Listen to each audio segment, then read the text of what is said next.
بسم الله الرحمن الرحيم قل هو الله أحد قل هو الله أحد الله الصمد لم يلد ولم يولد ولم يكن له كفوا أحد.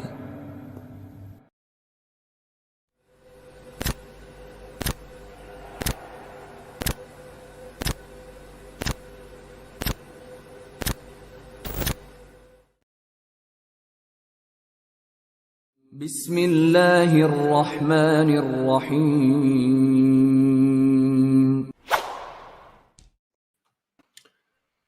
Assalamu alaikum, pozdrav svima, mir svima. Da počnemo na najbolji način obožavanja našeg gospodara, uzvišavanja našeg gospodara. Bismillah, alhamdulillah, wa salatu, wa salam, wa rasulillah. Evo, malo kasnimo po običaju.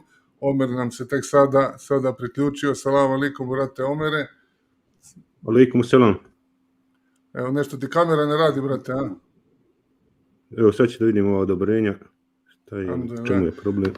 Malo tehničkih problema. U svakom slučaju imamo jednu veoma interesantnu emisiju večeras.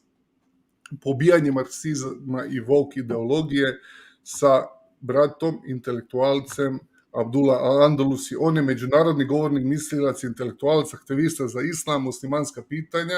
On je instruktor, ili da kažem šef odseka za akcidentologiju na institutu Korana TQI, osnivač diskusivnog foruma Muslim Debate Initiative. Njegov rad uključuje objašnjavanje, demonstraciju, racionalne argumente, intelektualne dokaze za islamski sistem, njegovog vjerovanja i tako dalje. Pripada sunitskoj školi Ahl Sunna wa Džama, tako da evo, samo da znate ko nam je tu, ko nam je gost, pa da ga pozdravimo. Salamu alaikum, brada Abdullah. Wa alaikum assalam wa rahmatullahi wa barakatuh. Kako ste, braćo moja? Mašallah. Dobro, alhamdulillah, brate. Allah nagradi što se nam se pridružio. Kako je moj srpski? Dobar je, mašallah. Odličan. Bolje nego moj engleski. Mashallah. Just to let everyone know that we'll do this in English and before we start with the topic.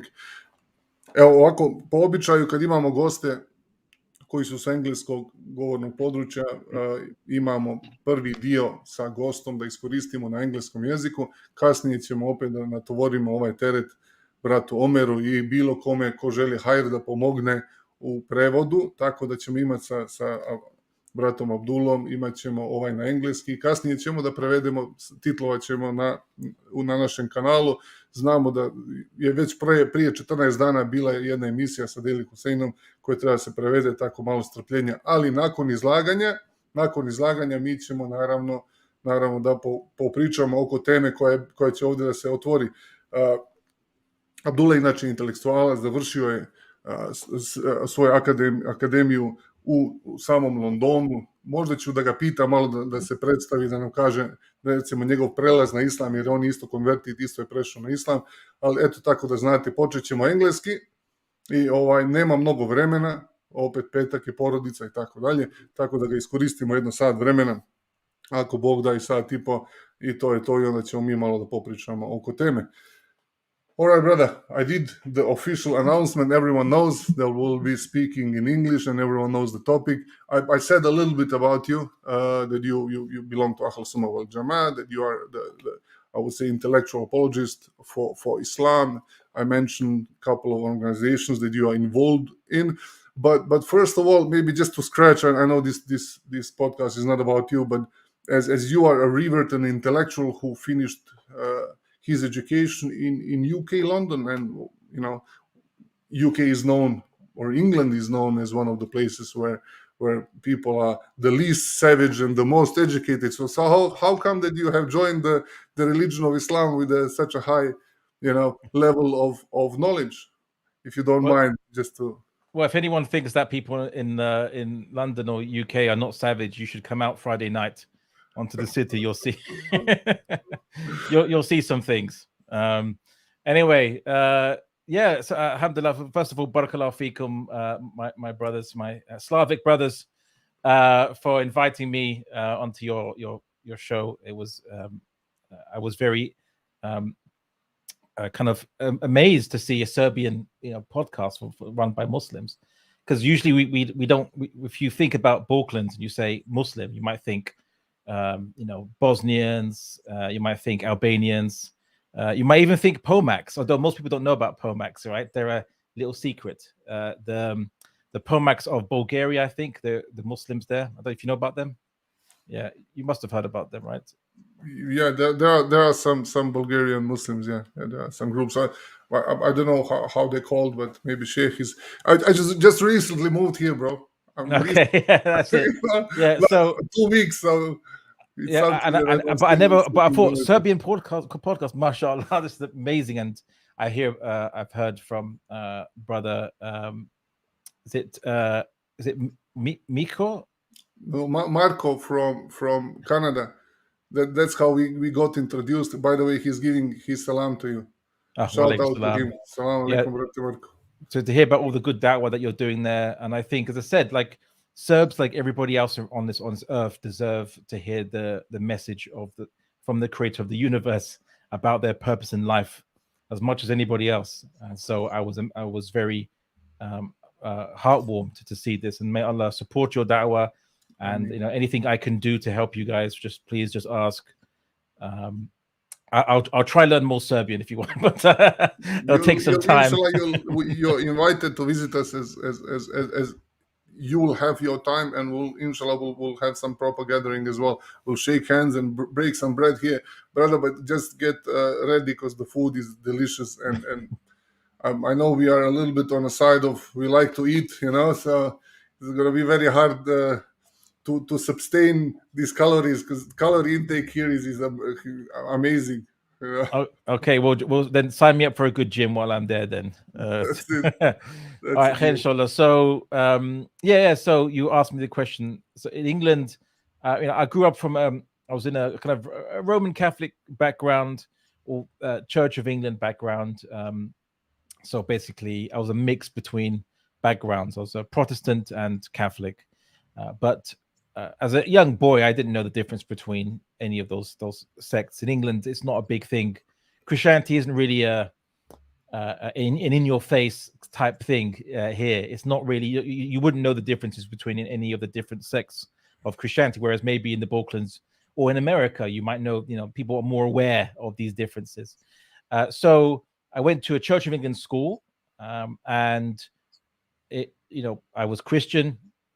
And I consider myself to be Christian, and I was seeing people from different religions, immigration of some people from different religions, and I was hearing about this, and so I knew about heaven and hell and all these beliefs, about one God. Always believed in one God, but I was worried, because when you hear that there are consequences for people following the wrong religion or wrong belief, and I asked myself, well, why am I Christian then?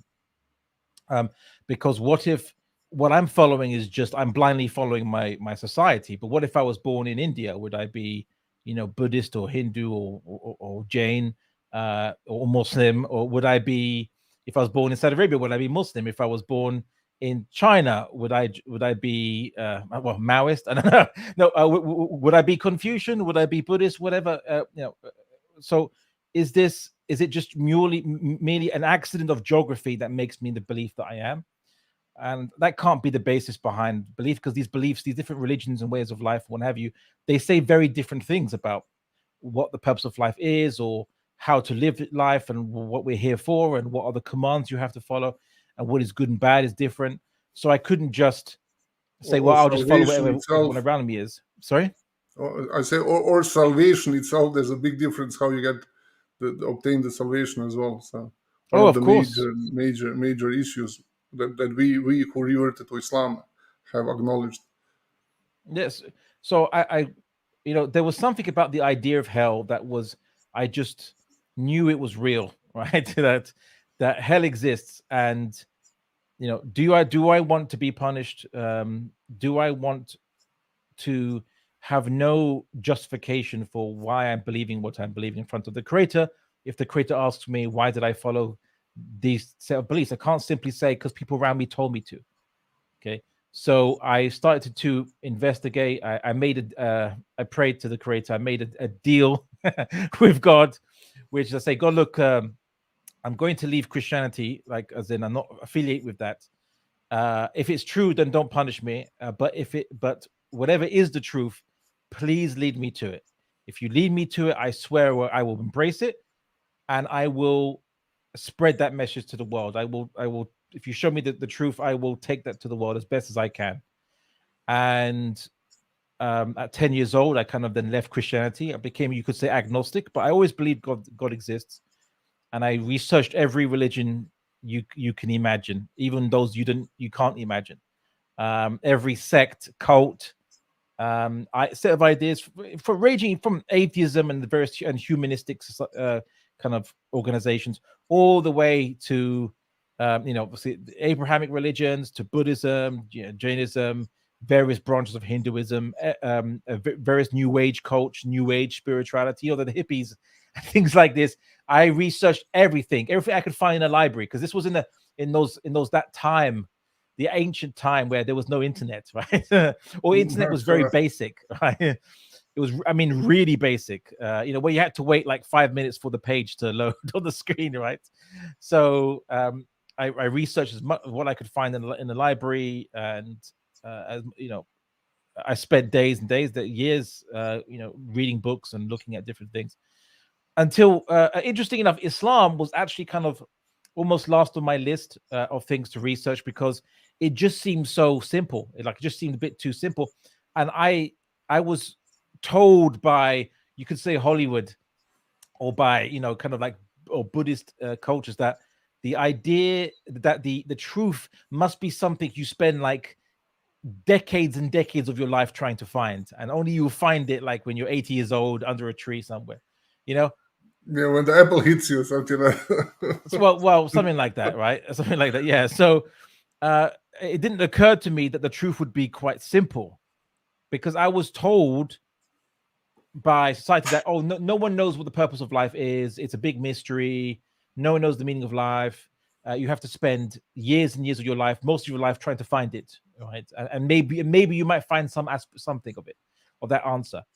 Islam just seems so simple, but the simplicity of Islam, in a sense, was deceptive, because behind that simplicity there was an amazing depth of answers to everything. Because I'm 10 years old, I was coming to 11, 12, 13, 14.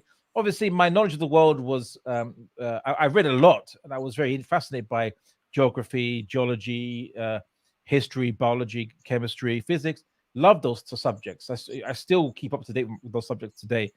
But I thought that there would be something, there must be a deeper answer to things. And when I encountered Islam, it seemed so simple to me. I thought it can't be this, until I started to think about it. And then I saw that, and I did it the usual way I do with any of my investigations. I tried to refute it, right? I said, let me find the contradiction. I found a contradiction in every religion. Christianity, the Trinity is a big issue, of course. In Buddhism, the idea that you're somehow just stuck in a loop of births and deaths and births and deaths. The question is, who set that in the first place? Why is that the game, right, of this reality? Where did that come from, right? Like, were you eternally in the past, being born and dying and born and dying? But then that's an infinite regress, right? Like, you can't have infinity going into the past to reach this point. You would never reach this point. So it didn't make sense. The purpose of life is to be enlightened. That's what Buddhists say. So the purpose of life, and what is enlightenment, is to know the purpose of life. It's like, it's circular. The purpose of life is to find the purpose of life. That doesn't make sense, right? I went through all of them, and when I encountered Islam, I tried to do the same approach, which was, can I find something wrong with it, something incorrect, something that doesn't make sense? But every time I asked a question, or I didn't understand something about Islam, it would give me an answer, and the answer was so profound. It just opened my mind up to understanding the world better. It wasn't Islam that had that had any doubts in it or any issues. It was my own assumptions in my head that made me think, well, doesn't make sense. And when I ask a question, Islam gives me an amazing answer, and it just made complete sense. And so, at 14 years old, I realized that I ran out of questions. I ran out of criticisms against Islam, and I just said, well, then I have to embrace it. I have to take it as the best explanation there is, because it's the only one that makes sense. And then many years later, I thought more and more about my decision to be a Muslim, and I discovered that Islam isn't just the best explanation, but gradually I realized it was the only possible explanation. There would never be any other explanation that could come that would be better. And anyway, but at 14 years old, I said my Shahada. Although I had no Muslims around me to guide me, I had no one to tell me what I had to do. I had to read it out of books, basically. And I thought the Shahada initially was just something you believe. You just say, La ilaha illallah Muhammad Rasulullah. Okay, I believe that. My Shahada was me telling my mother basically that, I said to Mum, I think. Shall I give you a Shahada to your mom? Yeah, I thought, well, it was more like, Mum, I think I'll be Muslim, right? And that was my kind of Shahada, because I didn't even know you had to make a. How did your parents take it on board, brother? Sorry to ask you, because here, the culture that we are in, me and Omer, we had a big backlash from our families and whatnot. So, how did your culture accept your change? Well, this was in the early 90s. Okay, so this is before the 9/11 terror and yeah. I mean, at this point in time, there was this was roughly, there was a war happening in Bosnia, right? This is how early it was, which I saw in the news, but I didn't really fully understand much because I was just 14 years old. But my parents, it is different from maybe how you would have experienced it with your parents, because my parents were generally secular, and my mother thought it was just a phase, just a hobby that as kids, one day they want to do this, one day they want to play this, one day they want to do I'm going to grow out of it. My mom maybe she thought I'd grow out of it. Of course, after like 28 years later, I think my mum realizes that it's a bit permanent. Inshallah, won't be growing out of it. Yeah, bless her. But of course, my father was secular, and his background was from a French culture, and so for him, his concern was that would I be an extremist? Would I become, because in France, following religion, even a quarter seriously is viewed as extremist, right? Yeah, they are extremely secular. Yeah, you're right. I have auntie from France, and I follow up the things there. And it's not only last couple of weeks. It's a long time ago. They have a history of extreme secularism. No. So yeah. So and my mum was Catholic, but you see in Portugal and Spain, when almost everyone is kind of a Catholic background, it's not such a big thing. They don't hold it so strongly. They become very softer than French. It's a bit different, because Spain and Portugal, they're not as secular as France is, because the Catholic Church has a lot of privileges in Spain and Portugal, as well as in South America, many countries. But it's just not something that the average, the younger person, or around my mum's age younger, it became increasingly less serious about Catholicism. So, like, if you go to a church in Spain and Portugal, you'll mostly see old people in the church. You won't see young people, or even kind of like middle-aged people there. So my mother she wasn't that strong on the Catholicism, and she was kind of liberal, you could say. So she just thought it was a passing phase. Many reverts or converts, they have serious problems with their parents, because their parents, if they come from a Hindu background, their parents will not like them becoming Muslim. And I can only imagine, obviously, from a Serb background as well, the kind of issues you face. But alhamdulillah, Allah spared me from that kind of test. It wasn't really a problem with my family, but there were just the things like they noticed that I would be doing. My father didn't want me to grow a beard, right? He said that you had, like you're young. Why are you growing a beard? You're not an old man. These kind of things was the issue I had. It was more like practicing was the problem, more not the becoming a Muslim that was the problem. Not a belief, just a expression of looking like a believer. Yeah. Fair enough, mashallah. Ahi, mashallah, thank you very much for sharing some details with us. We are a little bit tight on time. I would like to maybe learn about your journey more some other time.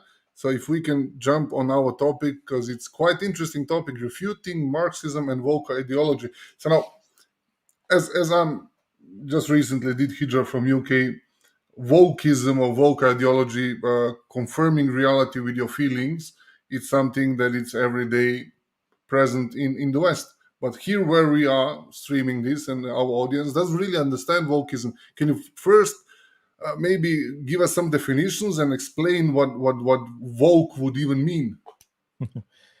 I am quite fascinated by how in different countries there's a different situation with the people's mindset and what you call wokeism and so on. So first, let me explain it.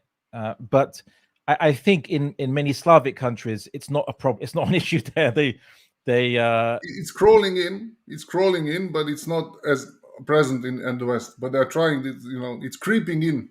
They dig the hole in a boat, but it's really big boat, so it's gonna take a long time, and it's easy to fix if people want to fix it around that. That's my first impression. But inshallah, it's gonna stay this way. We'll just put a finger in to start with, So inshallah. So basically,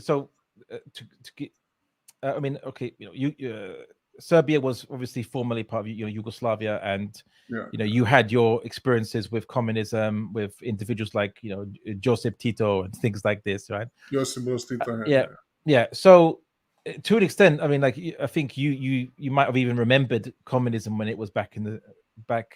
It was more socialism than communism. Socialism with a flavor of communist agenda. I would put it this way. At least my experience, and Sheikh Faiza as well. I think Omer as well. We all still were of those school when we had to swear allegiance to Tito and whatnot, sing the songs and celebrate his birthday, and wave the flags and be happy to have a kind of it was kind of a god because we had to worship him. Literally it was like that.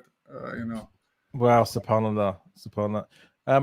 Okay, so I think before I explain wokeism, I think you won't truly understand it unless I start with Marxism, because wokeism is like a child of Marxism. It comes from Marxism.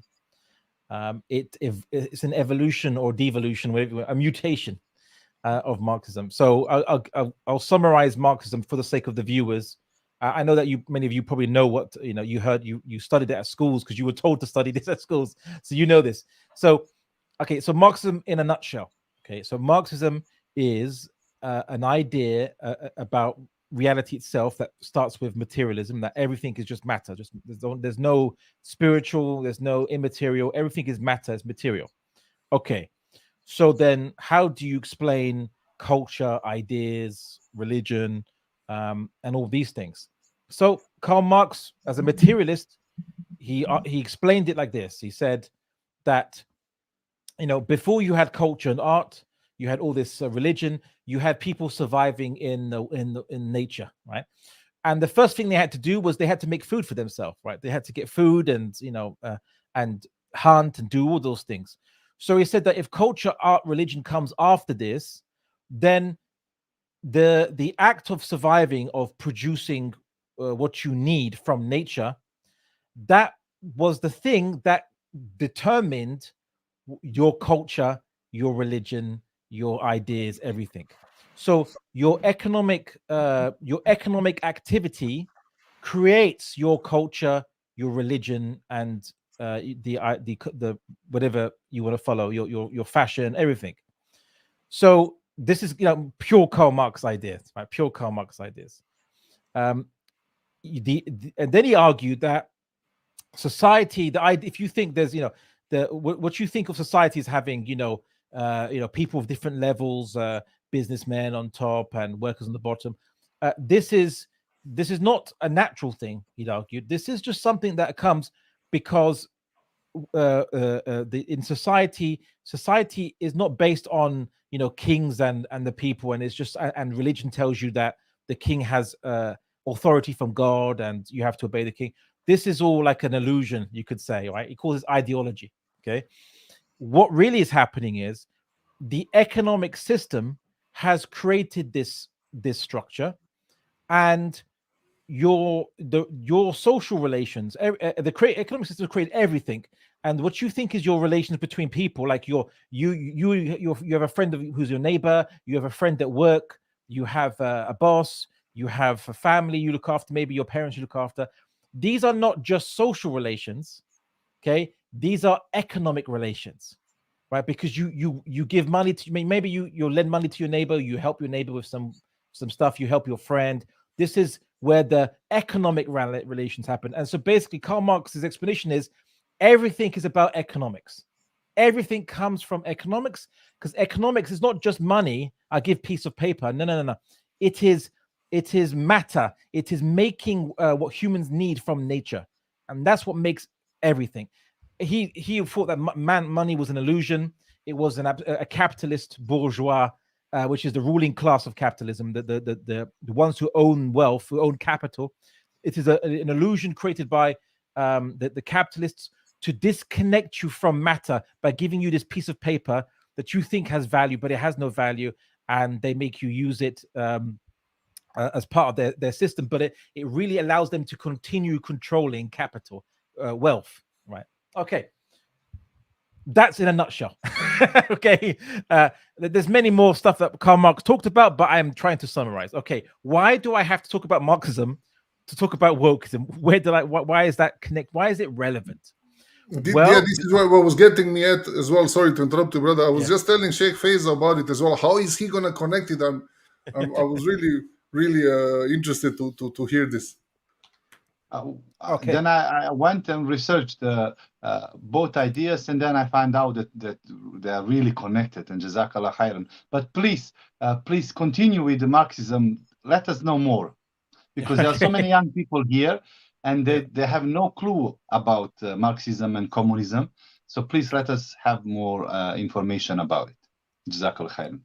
Okay, Yakum. So Karl Marx predicted. Karl Marx made some predictions. He didn't say that the bourgeois, the capitalists, they were just some artificial, unnatural thing that arose for no reason. He explained it that this is actually it comes up due to a historical process. There's a historical process called dialectical materialism. Okay. So how do you explain different religions and different ideas coming throughout and change happening throughout time? Well, as a materialist, he says this is just matter. Matter keeps changing, right? Matter changes, and matter meets eventually in any society. The matter reaches an opposite, and they are an opposite matter, and they clash, and they produce a new situation, a new era, a new political system, a new economic system, and there will be a constant change where there's each system has contradictions inside it. They will eventually clash and produce a new evolution, a new system. So what he said is that humans used to live as like in the wild, and he called this primitive communism. And then there was wars. They fought each other. They tribe against tribe. They took slaves, and they made the slaves do the work. So this is now the second, phase, slavery, right? The slave system. And then eventually they kind of got rid of slavery, and they created a system where you have warlords which own land, and people have to work that land. And they live on that land, and they can take a piece of it, but they have to work for the Lord. And this was called feudalism, okay? Where you have a king, the king gives land to the lords, the nobles, and the nobles, they're the warlords, right? And they own the land, and you have to, if you live on that land with your family, you have to work the land of this noble lord. You have to give them some of your produce, and you can keep some for you to feed your family. This was called feudalism. Europe went under feudalism for many centuries. Then eventually, with the Industrial Revolution, this new new development of matter called technology, steam engine, what have you, it created a new revolution, a new society called capitalism, where it was no longer the lords that own land and everyone has to work on the land. No, now it's the factory owners, right? And you have to work in the factory, right? And they can control you, they own you, not because you're a slave, but because you have to work, otherwise you starve. There's no food, you can't feed your family, so you become like a slave, basically. So this is what he calls capitalism. And then he said, but eventually there'll be a new evolution, and that new evolution whereby the bourgeois, there'll be a revolution by the working class, the proletariat. They'll take out the bourgeoisie. They'll control the government, and they'll create a government that gives everyone equal. When I say equal, maybe equal according to what they need, right? And this is socialism. That's the next stage, is socialism. And then eventually people will learn to share all the resources. They'll learn how to do that. They won't need the government anymore, and the government will just disappear. And that's the last stage of human material evolution, and that's called communism. Okay, so this is Marxism's prediction, and he predicted that the most advanced capitalist societies in his time was England are ready to become the next socialist states. But kind of something happened which doesn't fit very well with his theory. You had a state that wasn't as industrialized as England become the one that has the first revolutions, the first socialist revolutions, like Russia, for example. This was against his predictions, because his prediction was that as capitalist state becomes more advanced, eventually it's ready for the next revolution, and it will evolve into the next revolution, and the workers will rise up and they will change the system and it will become socialist. But no, it didn't happen in England. In fact, the workers in England kind of enjoyed, or they were more comfortable with their society and their system. But the workers in Russia wasn't fully industrialized, mostly peasant farmers and things. They rose up and established socialism. Also, many workers in England don't care about socialism. They don't want to join socialism. They don't support it. And these were many questions that Marxists started to have in themselves. Like, why don't the workers in England and maybe in France and so why is there no revolution? Why is there no armed revolution against this? In America as well, there's no revolutions. What's going on? This led to what would be which would eventually lead to wokeism, which is what they call it neo-Marxism. And one of the founders of neo-Marxism is a guy called Antonio Gramsci. He's an Italian thinker, okay, in the early 20th century, and he tried to explain why there's no revolution happening, Marxist revolution happening, that like Karl Marx predicted. And his explanation was that the workers are deluded. Their minds are controlled by the bourgeois. The bourgeois have created a culture that makes people think they're free, right? But they're not free. And the workers, the workers actually have some comfort in the Western states. Now, Karl Marx predicted that the working classes, their wages would keep going down, the bourgeois profits will keep going up, and the capitalists, the bourgeois, they don't care about the workers. If they die in the factory, not a problem. Who cares? But what happened in England and in many countries was workers started getting rights, workers' rights. Safety, health and safety concerns. Health insurance, and all this stuff started to happen, which cost more money for the bourgeois people. This goes against Karl Marx's kind of prediction somewhat. But they didn't say Karl Marx is wrong, let's leave Karl Marxism, the Marxists. No, they changed Marxism, right? They said, this is done deliberately by the bourgeois. They give you workers' rights to make you more entrapped, because now you feel comfortable in your chains, right? You feel comfortable in your chains. So this was the beginning of wokeism, you could say, because it starts off with neo-Marxism, a new Marxism, okay? And this new Marxism, you know, they saw the Russian Revolution, you know, in the West. They saw in the East that there was you know, very bad economic conditions. Stalin was a maniac, killed loads of people, millions of people. People started to be wary of Marxism. So the neo-Marxists in the West, in France, in Germany, and and so on, they didn't want to imitate the Marxist system of the socialist system of having, you know, abolishing private property, private property, like, you know, you can't own, you know, farms and factories and so on and so forth. They didn't want to do that. The economic, you know, solution, it didn't kind of work. But they thought, well, how do we? It doesn't work because, you know, there's many reasons they said it doesn't work, but there was something they wanted to keep from Marxism, and that is that the social relations between people, you have friends, you have family, you know, you work in, you have colleagues at work. These are social relations. They kept the idea that these social relations are the same as economic relations. So if you want to solve the problem of injustice in the West, you have to create equality in social relations. Yeah. Because economic relations, it's hard to say, let's make everybody equal. All right. Economically, it's hard. It's very hard to do. They didn't know how to do it. It didn't work very well. Even Lenin admitted that he couldn't implement that 100% socialist system. Yeah. So they couldn't do that. Instead, they say, let's eliminate the privileges, the social privileges of the upper classes, and to make everybody equal socially. So don't treat the people who are nobles with extra respect.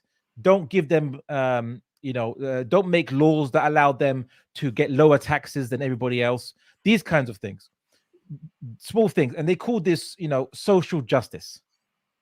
Okay, social justice. But then the neo-Marxists realized there was something else happening here.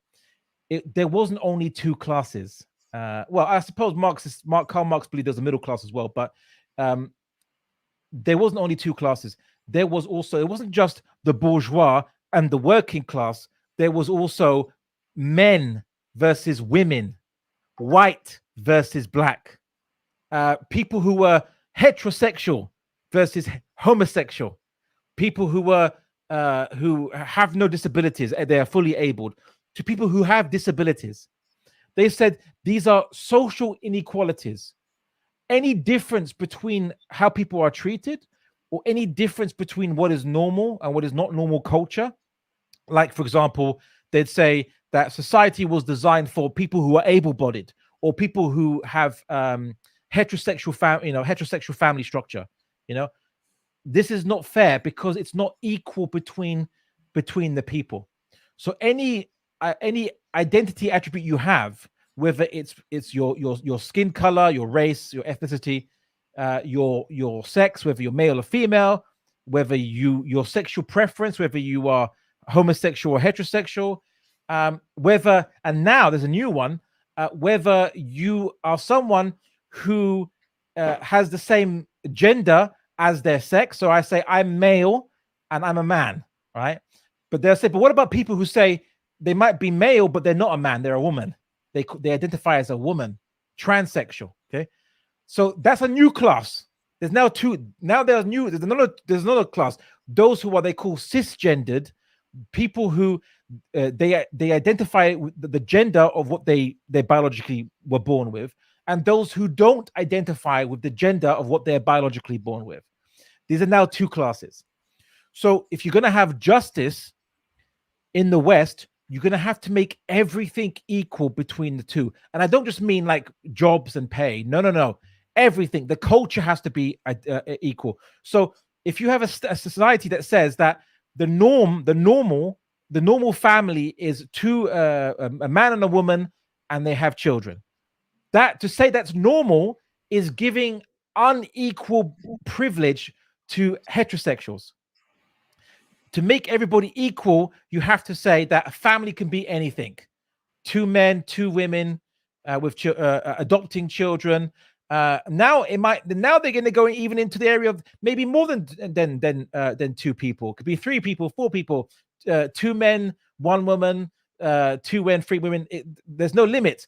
But except if you're Muslim, if you say, okay, so 1 man maybe can have 4 wives. Oh, no, this is sexist. Right? They'll say this is no, not for you Muslims. No, not this. Yeah, not that. So that movement for social justice between all these different new classes that they've come up with, this is woke, and that's what you've been hearing about in the West. MashaAllah, I got it now. How you connect it, and it does. Yeah. So neo-Marxism has brought all this social illness, as I would say. I hope no one's gonna ban us to that we are promoting some transphobia or something. But as my religious view is, I need to put a small disclosure. As my religious view is, that is a sin, and it is a social illness, and I'm not talking. There is no. I need to put a disclaimer. There is no hate speech. We do not hate no one who identifies whatever they want. But it's out of ordinary. Like we've seen, even people can't even define what the gender is today. If you follow Matt Walsh, and his documentary was quite interesting. It's almost a comedy how he displayed incompetence of academia today and people around us. So yeah, mashallah, you open a new avenue for me to really think about it, and we can really trace it from Marxism. But how could now do people really understand where is it coming from? These neo-Marxists, do they really follow Marx, or they are creating their own sect and ideology, or how does it work? It's more like they are the children of Marx, but not, they don't have the same ideological disobedient children of Marx. So more like they have they carry the same ideological DNA. Okay, so a lot of these ideas comes from Karl Marx. Karl Marx's ideas about that society is explained by a fight between 2 classes of people, a fight between them.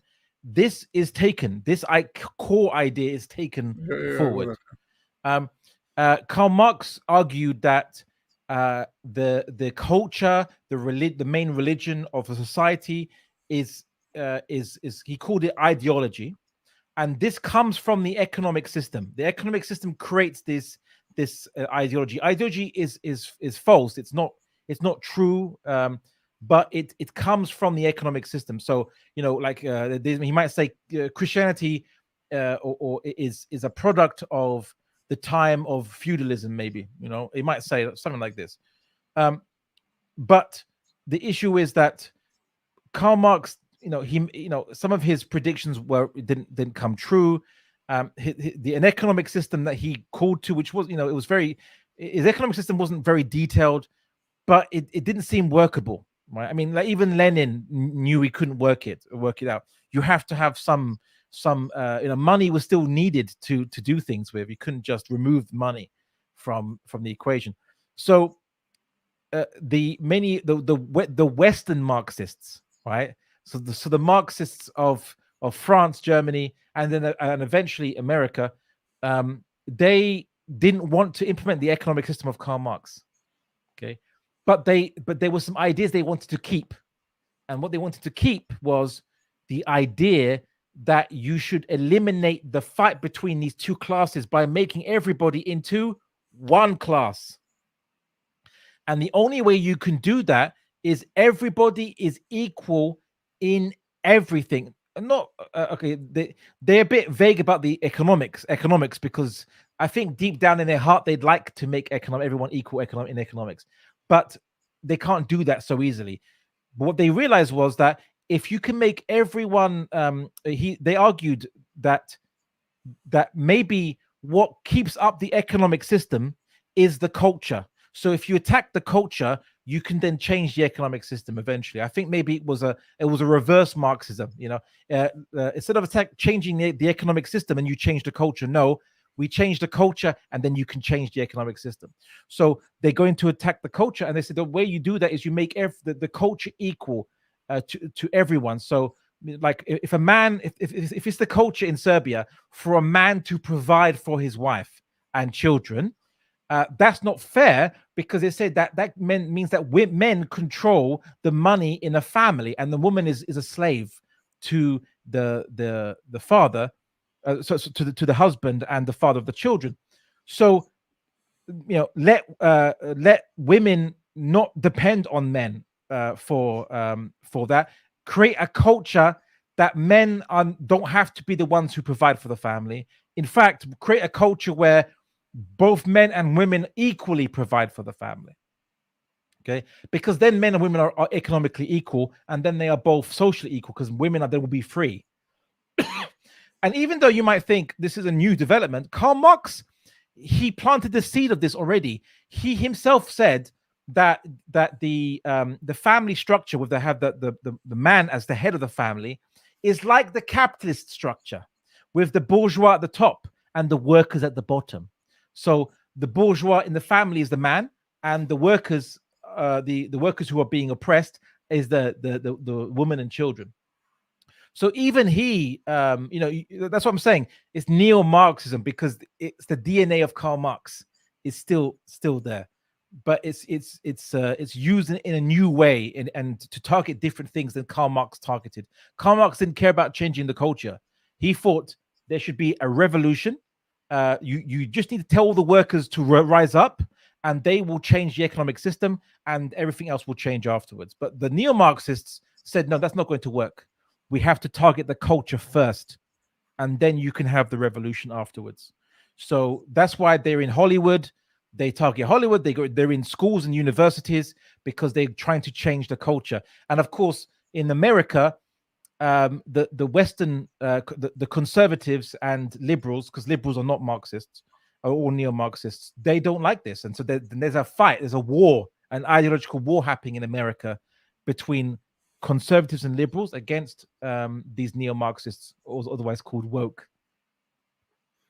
You can even argue now, the way I'm just thinking about it, you can even argue that the elite now, the bourgeois, are implementing wokeism to suppress the idea, because you're going to have a false narrative that you are equal to someone else. You're going to get everything except the money.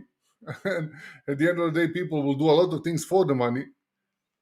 You can even argue that they are pushing this agenda to give the false narrative so people will calm down. Because you can see it even in the West, especially after this COVID and whatnot, that people are struggling financially more and more. West is not booming as it used to be. So now, as there are more financial issues and there's less money on the market even in the West, so they're pushing these agendas more. So they talk about these rights, you need to be equal here and equal there, just to kind of throw dust in your eyes. I think you can argue this as well. That the elite has a lot to do with it. They're accepting these ideas not as their ideology, but they're using aspects of it to keep the status quo. It's difficult to kind of put it like that. I would say it's more like many of the elites who are business owners. So they want to make money. They want their business to be attractive to young people. So they adopt these ideas which are deemed to be popular at universities in the West, wokeism. So like Disney, for example, is producing many movies which just don't make sense. Like you have, if they're going to make a remake of a movie, the character used to be a white man, they make it a white woman, or they make it a black woman. They change the characters, they change the race, and not only that, but when they redid movies, for example, there was a cartoon called Mulan about a Chinese lady who joins the Chinese army to fight against the Mongols, right?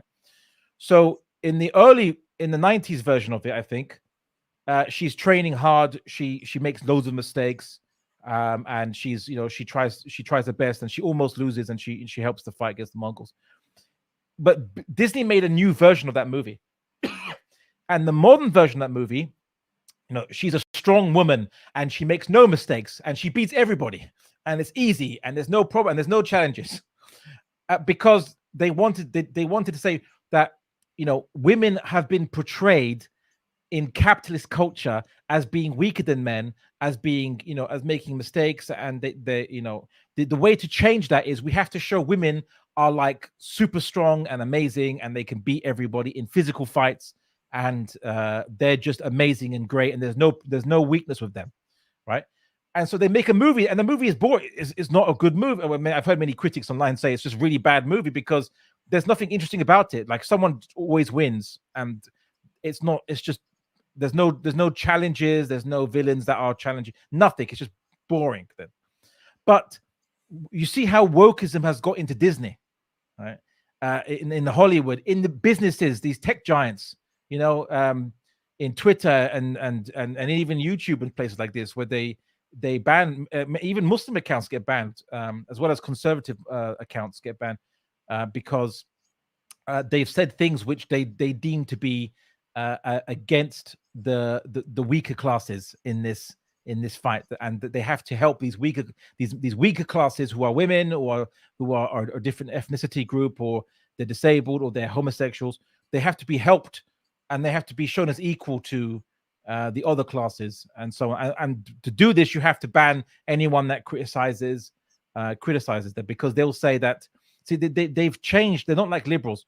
A liberal might say that you're allowed to criticize as long as you don't get violent, okay? But a neo-Marxist would say that criticizing is the violence, because when you let's say you criticize LGBTQ, the homosexuality, whatever, you criticize, you say it's not morally the same as a heterosexual marriage. Let's just say you say that. The neo-Marxist, the liberal might say that's your opinion. The neo-Marxist would say that you expressing this opinion is reinforcing the oppressive political structure of the society and creating inequality of the two classes. And that's what's happening today. Yeah. So they will say that your criticism is no different to physical violence. And they use other arguments too. They say that when you criticize, you make someone feel bad, and you cause them emotional harm. And so that's harm. That's still harm. The psychological harm is the same as physical harm, they say. So if you disagree with somebody, if you say, I don't accept your way of life, if you want to have a gay marriage or what have you, I'm not going to physically attack you, but I don't think, in my belief system, I don't think this is a correct thing to do. The neo-Marxist, the woke person will say that you have committed a type of violence against that person, not because you physically you didn't harm them, but because you harmed their emotions, their feelings. You made them feel less than you, and so they are, you have harmed them in that way. It's a vogue blasphemy. Sorry? It's a vogue blasphemy. Yeah, pretty much. That's how they do it. Yes, subhanAllah. But everyone except Muslims, of course. Why? Because we are stoic, and it's not the problem. There's a solution actually for everything what's going on, because they can insult us, and no one talks about, do we have mental issues because of it? Because we'll fight it as a man or a woman, a practicing woman. We know it's part of our religion. Prophet ﷺ was attacked, and there was Islamophobia already from the beginning. So there's nothing new. But these double standards are so obvious these days. They're so obvious. They're not hiding anymore. They used to be hiding. And I don't think they're really helping women. Maybe maybe to open another topic on it. Not to concentrate on Islamophobia too much. Because look what's happening with the woman now, that feminists are actually joining Muslims almost. We have some similar arguments. feminism is disappearing due to LGBTQ issues. It's disappearing. They have no rights anymore. Woman cannot be a woman. Now man can walk in and just state he's a woman, and that's pretty much it. And then you're unjust to that person. I've seen some, was it in Wales last year, or was it this year? I'm not sure. There was an LGBTQ parade, and there were lesbians literally protesting against them. And there was a man coming in, at least physically, in my eyes, in my reality, he's a man. He was claiming that he's a woman and that he's a lesbian. And they were saying no. And then the police came, Welsh police, and they removed the lesbian group of LGBTQ. So these things are happening due to wokeism. It's such a contradiction that the feminist movement is suffering, and they're kind of getting closer to Islam. I think at the end of the day, all of these political issues and social issues that are happening in the world are literally giving dawah to the Muslims. To the non-Muslims for Islam. They are helping us, they're supporting our cause. Oh, yeah.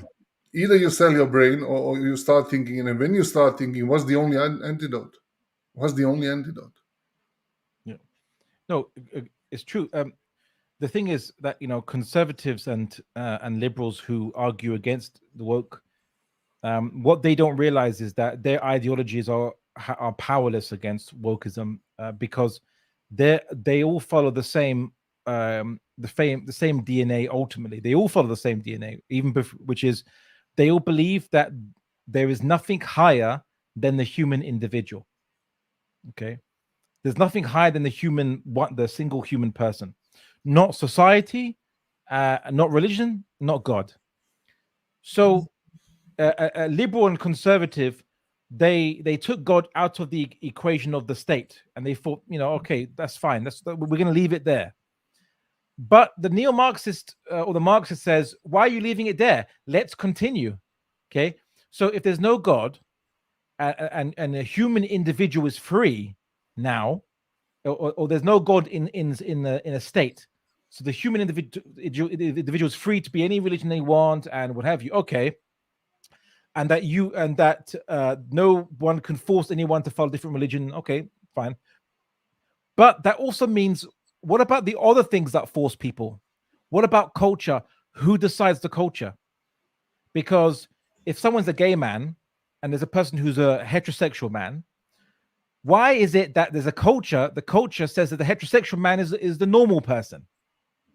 Yeah, because if they're both humans, they must be equal, because there's nothing, because in their mind, in the Western idea that they adopted, there's nothing beyond the human being, or that's politically important. So if that's the case, then they're both equal. And if they're both absolutely equal, then what right does the heterosexual man have to say that heterosexual marriage is the normal marriage for society? He has no authority then. There's nothing, because they're both human. They have different opinions. All opinions are equal now. All opinions then become equal. All culture becomes equal.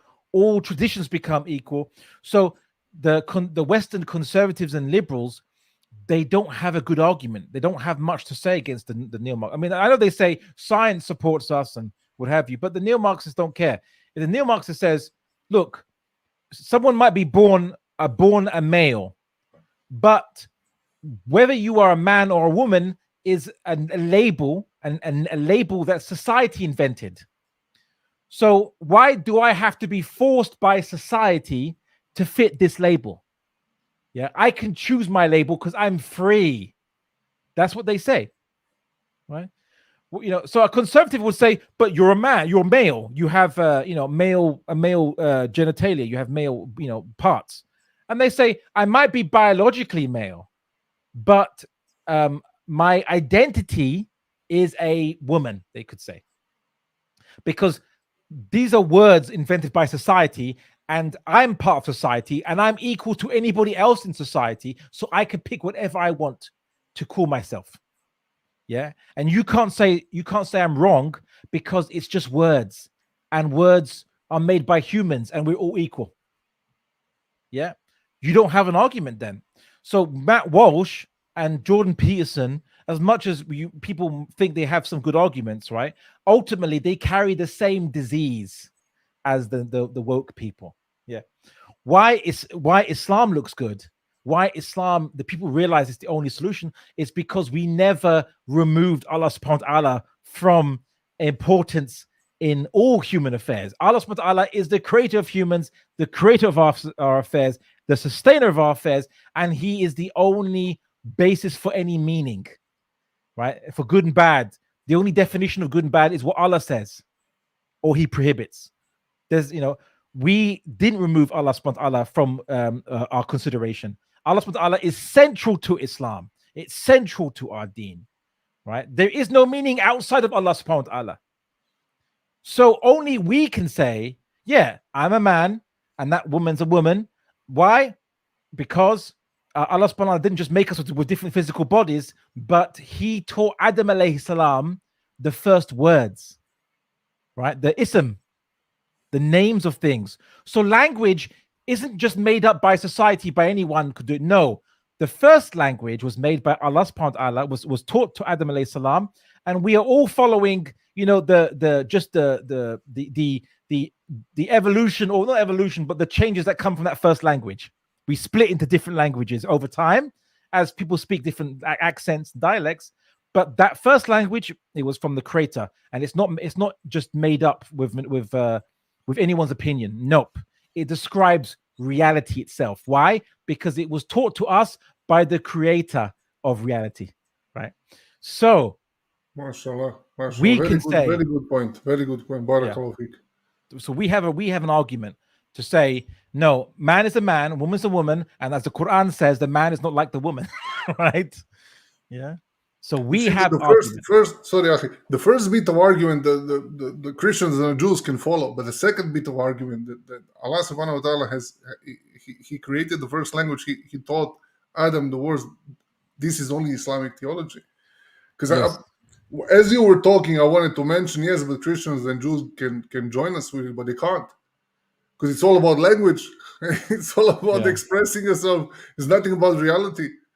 So, in the Bible, it's strange. A point in the Bible, it kind of describes Adam alayhi salam inventing the language to name things, right? Now, to many Jews and Christians, right? The idea, the invention of language is a big mystery for sociologists. They don't know where language comes from, right? They don't know how to explain it. Because a child a child who disappears into a forest when they're 2-3 years old, and they're raised by wolves or monkeys or what have you, they can't speak language. They can't generate language. Okay, they don't know where it comes from.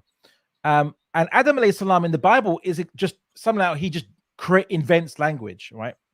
Doesn't make sense. But the Quran has an answer. Actually, no, language is taught to human beings.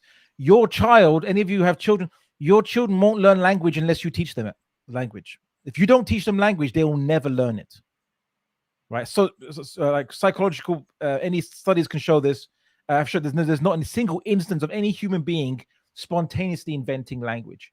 If no one teaches you language, you'll never learn it ever. Right? And you'll be just like an animal, because we need language for our akal to work. Right? It's like the petrol that makes our engine go. We need it.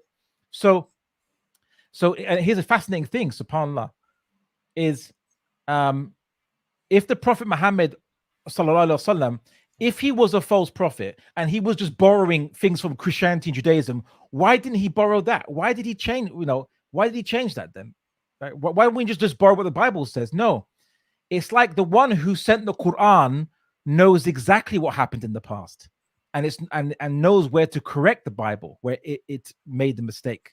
Or it wasn't correct. It wasn't the original history wasn't preserved properly. It corrects it. Yeah, the Quran is a muhaymin. It corrects. It control the previous scriptures that have survived. Yeah, it corrects. Anyway, just an interesting point. Anyway, subhanAllah. But you're right. The Bible does not say that Adam alayhi salam was taught the names by Allah subhanahu wa ta'ala. It doesn't say that at all. It says that they can argue. They can argue. Christians and Jews, they can say, okay, we have objective morality because we have an anchor, and this is a revelation. But they don't have answers. And I never look at this aspect because it's all about language. But we have even answer of development of the language, mashallah. Mashallah, may Allah bless you. We learn every day, mashallah. So, okay, so what's the solution? What do you see? What's the solution? Is there a solution? Fair enough, in the West it's a little bit different. Here they don't feel the heat yet. Here they more or less just see some videos online and they may laugh, but they don't understand it's crawling in. So here we can still call it prevention better than a cure. But what's the solution? How do you see what can society do? Not only Muslims, of course, with us just stick to the deen. But what can society do? Are there any political views? Are there any options for people to see through this, or they'll have to be just a slaves and follow everything? Because like you said, from Hollywood, from everything is just bombarding everyone. And now when they started with the kids of 5 years old already asking these questions in the schools, still not here, they start putting certain booklets in, but they are still not that aggressive. But in the West, they're already asking children, and they're not communicating with their parents. And if people here think that this is not going to happen in 5-10 years, if we don't stop it now, it will. Yeah. It will, because no one would have this conversation 5 or 10 years ago. You know, imagine 10 years ago, someone would tell you in UK that your kids will be determining their own gender by the age of 5. And the parents will not even know. Everyone would go mental on it. There would be no discussion. But now today, yeah, fair enough. They cook the frog. So, I mean, it depends which society or country you're talking about in terms of the solution. So, if it's the West, so Western countries, if it's Zapad, right, the West, right? Zapad. Yeah. I actually learned that from Russian actually, because I was I researched that. Ironically, the first naming or identification of Zapad, the West, as the West, actually comes from Russian writers and thinkers. They were the first people in the 19th century to call the West Zapad, the West, because for them it's the West, and to delineate between the West and the Slavs, and then the West, the West of the Slavs. So that's why I knew that word from the West. So there's been this kind of barrier, you could say, between the West and Slavic thinking for many centuries, which is why the Eastern Orthodox Church, it tends to fall roughly within Slavic societies, although Poland was fell to Catholicism so much, but yeah. So if people in the Slavic societies think that they are immune, right, to woke, give it some time, because yes, after the fall of Marxism, the fall of socialism, many people obviously were disillusioned by socialism. They don't want to have anything to do with it anymore. They wanted, liberalism might work, capitalism might work, because it won. It seemed to be successful. But wokeism or neo-Marxism, it grows within liberalism or capitalist societies. It's the ground for it to can grow is in there, because it feels itself. It is a better version of Marxism, right? It's better.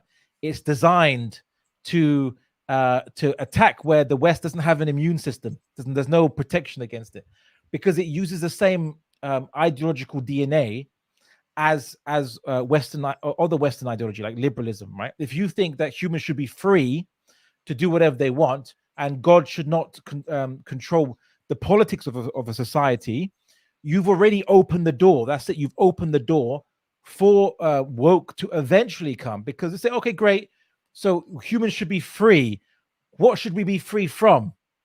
Yeah. Why should we be free? Oh, because every human is equal, right? Okay. So then free from religion, great. But there's more. Free from society, free from culture, and free from the meanings of words that society imposes on me as well. See, gradually, you see what happens. It will gradually go to that point. So, maybe in Serbia, it's not a problem now, but give it 10 years, give it 15, 20 years. Soon you'll see people with different color hair doing gay pride parade, walking down Belgrade, basically. Okay. event, it's inevitable. If not, I think maybe, I don't know if it's in Croatia there was one. I'm not sure. There are already some parades around these areas. Even Bosnian, they did something because authorities are protecting them, and if they want to join these big society, big projects of European Union and whatnot, they have to give them rights. So the wokeism is kind of the only path that you can take if you want to be a part of European Union. And most of the countries, we are here on the edge. We have only Bosnia and Croatia, Bosnia, Serbia, and Montenegro. They are still, and of course, Macedonia then comes. They are still left out of it from ex-Yugoslavia. So yeah, so that's the next step. Croatia definitely, it's already in European Union. Here, but like I said, in Serbia as well, we have gay parades, LGBT parades, pride parades. That it's happening. Sheikh, you want to say something? Yes, I think you can have a parade, a gay parade in entire Serbia, in all cities except in your new city, Michko. Until now, we haven't had a parade in our city. They have tried, but unsuccessful. By the way, shout out to Novi Pazar. This is the city I'm in. This area is called Sandžak. I'm in Serbia, and just to share one thing for many listeners from the West, someone who doesn't understand what's happening. This is north of Serbia. And 2 days ago, me and my missus finally moved in. Sheikh, Allah te nagradio. May Allah bless Sheikh who helped me out through all the process and all the struggle. And it was just Maghrib Adhan, and we are walking to a masjid, literally 2 minutes away. I mean, I can hear like 2 masjids. I'm in Serbia. And I just look at my wife and I told her, look, do you understand we are in Serbia? And you're walking in Adhan, and in the whole city, I heard there are only 2 places where they sell alcohol, not on the main street. So you don't hear it's not perfect, of course, but you don't feel that you are in society, secular society. You feel you are in Islamic society that has certain issues. Of course, not everyone is dressed this way or that way, or there are some other smaller issues.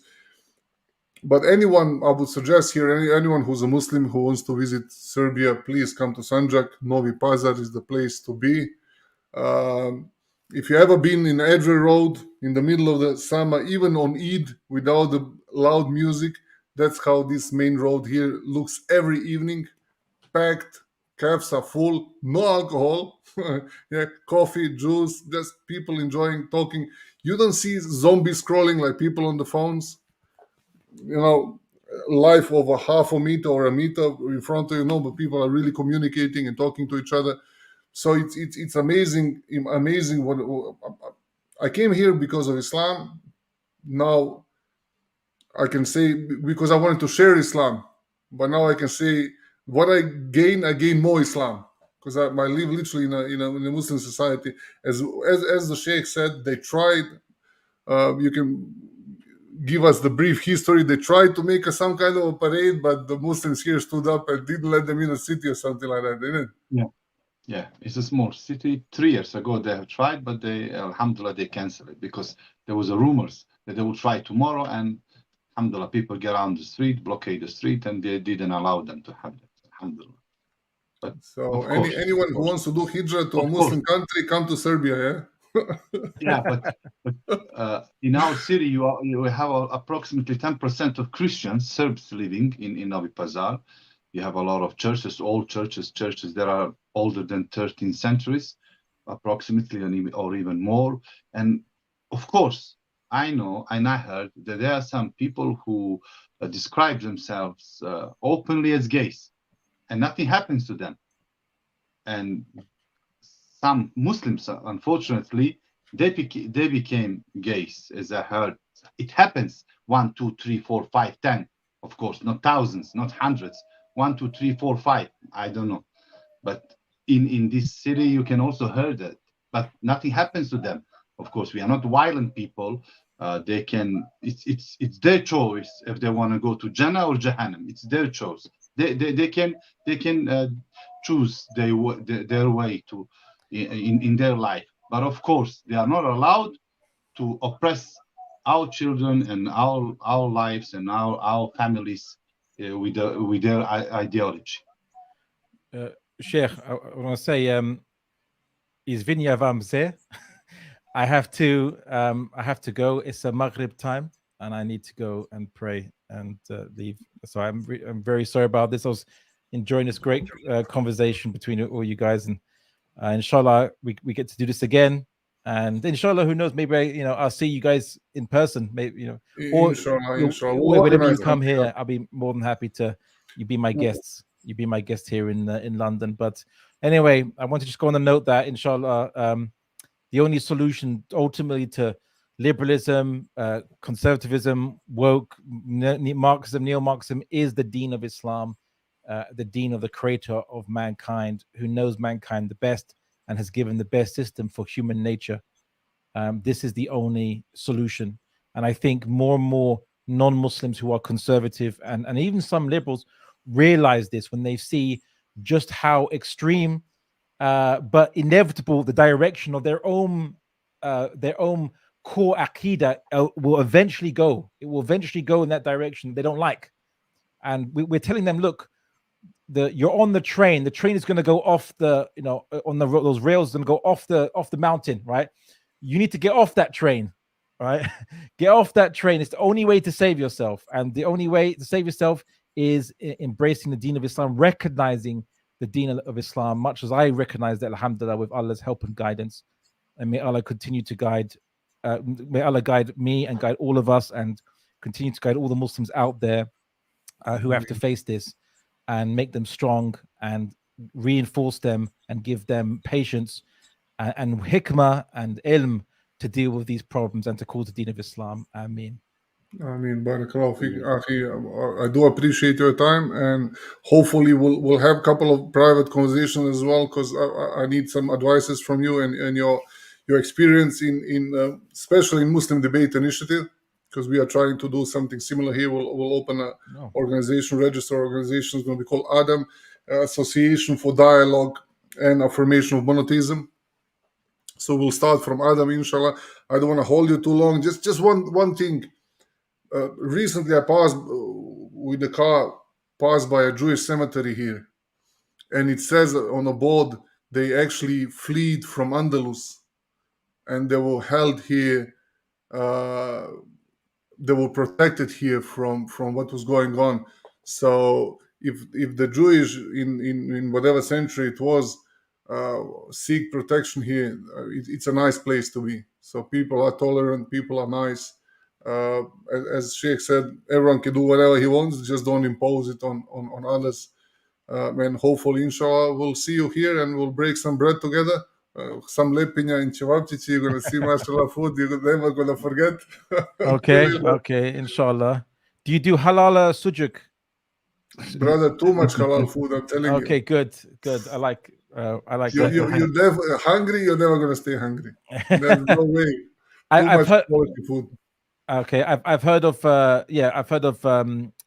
there's speciality Muslim sujuk done in Bosnia and Albania, so I'll try halal Serbian sujuk. You have a specialty here that's called mantia. Comes from Sanjak. You heard about burek, yeah? Burek, yeah. No, burek, yeah. You heard about burek. No. So mantia is like a small version, like imagine small dumplings. They just make a smaller ones. They nicely bake them, and then they put the yogurt over, brother, and you have it with a nice minced beef or veal, or you can have it with cheese and spinach or whatever. It's too much for me. Mitko, please stop. We are on diet. I have another question for you. I have just one question, and also Jazakallah khairan. We can see that in Europe, people are actually returning to this Marxist ideology and communist ideology openly. I heard in Austria some majors became in some big cities as majors, and they are openly from communist parties. That's because they've been disillusioned by capitalism failing. They thought that capitalism or liberalism capitalism is the economic system of liberalism, But the Marxists would call liberalism capitalism because for them there was only the economic system, right? So, everything comes from the economic system. So anyway, so people are seeing that liberalism or capitalism doesn't give them prosperity and wealth that they thought they would, and so that's why they are, especially humans have short memories, right? We're called insan, right? Insan comes from the Arabic nisyan, which means we forget, right? So we forget just how bad it is under socialism, and we want to bring it back, even though it didn't work very well in the past. But anyway, brothers, I do apologize. I must go because obviously it's my Sorry, we are holding you. Barakallahu feekum. And again, I would like, inshallah, to continue speaking with you guys afterwards and get to know you all better as well. And and maybe we'll meet up, inshallah. So until then, assalamu alaikum wa rahmatullahi wa barakatuh.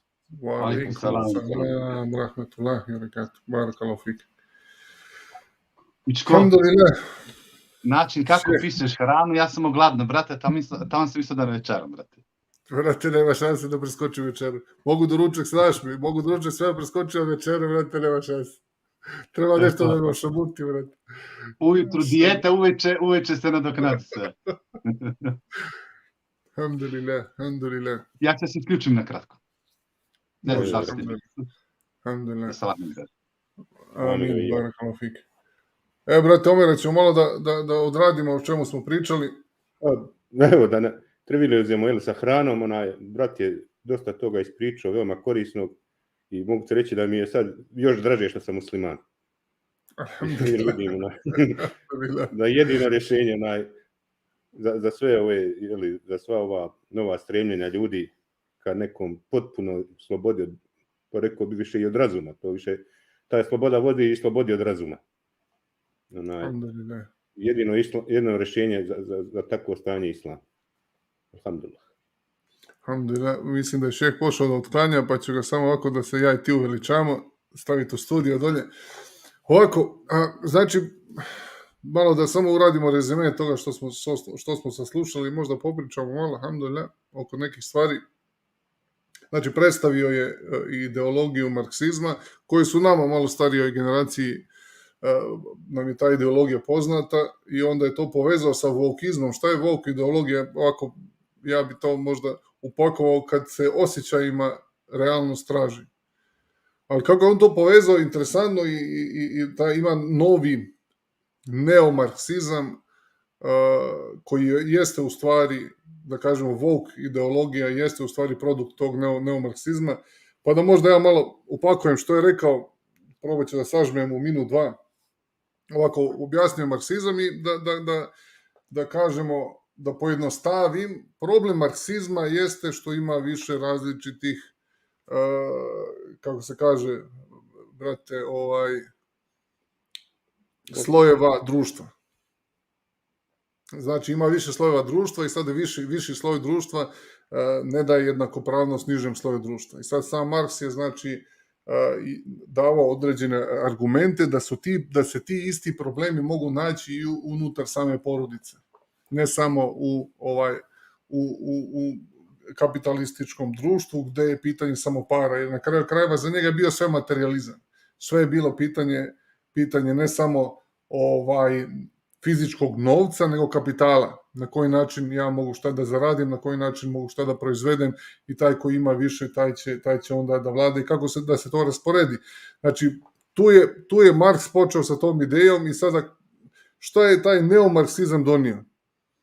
Taj neomarksizam, preko koga je, koji, da kažem, na neki način možda i otac ove woke ideologije koju danas pratimo, preko LGBTQ ideologije i tako dalje, sve su to bioprodukti, ili kako je on čak rekao, evolucija neke vrste te ideologije. Woke ideologija je samo prebacila to u sfere jezika izražavanja, znači da budemo svi isti, da ne samo u samom materialističkom, kapitalističkom svijetu, nego da budemo svi isti na nivou, društvenom nivou.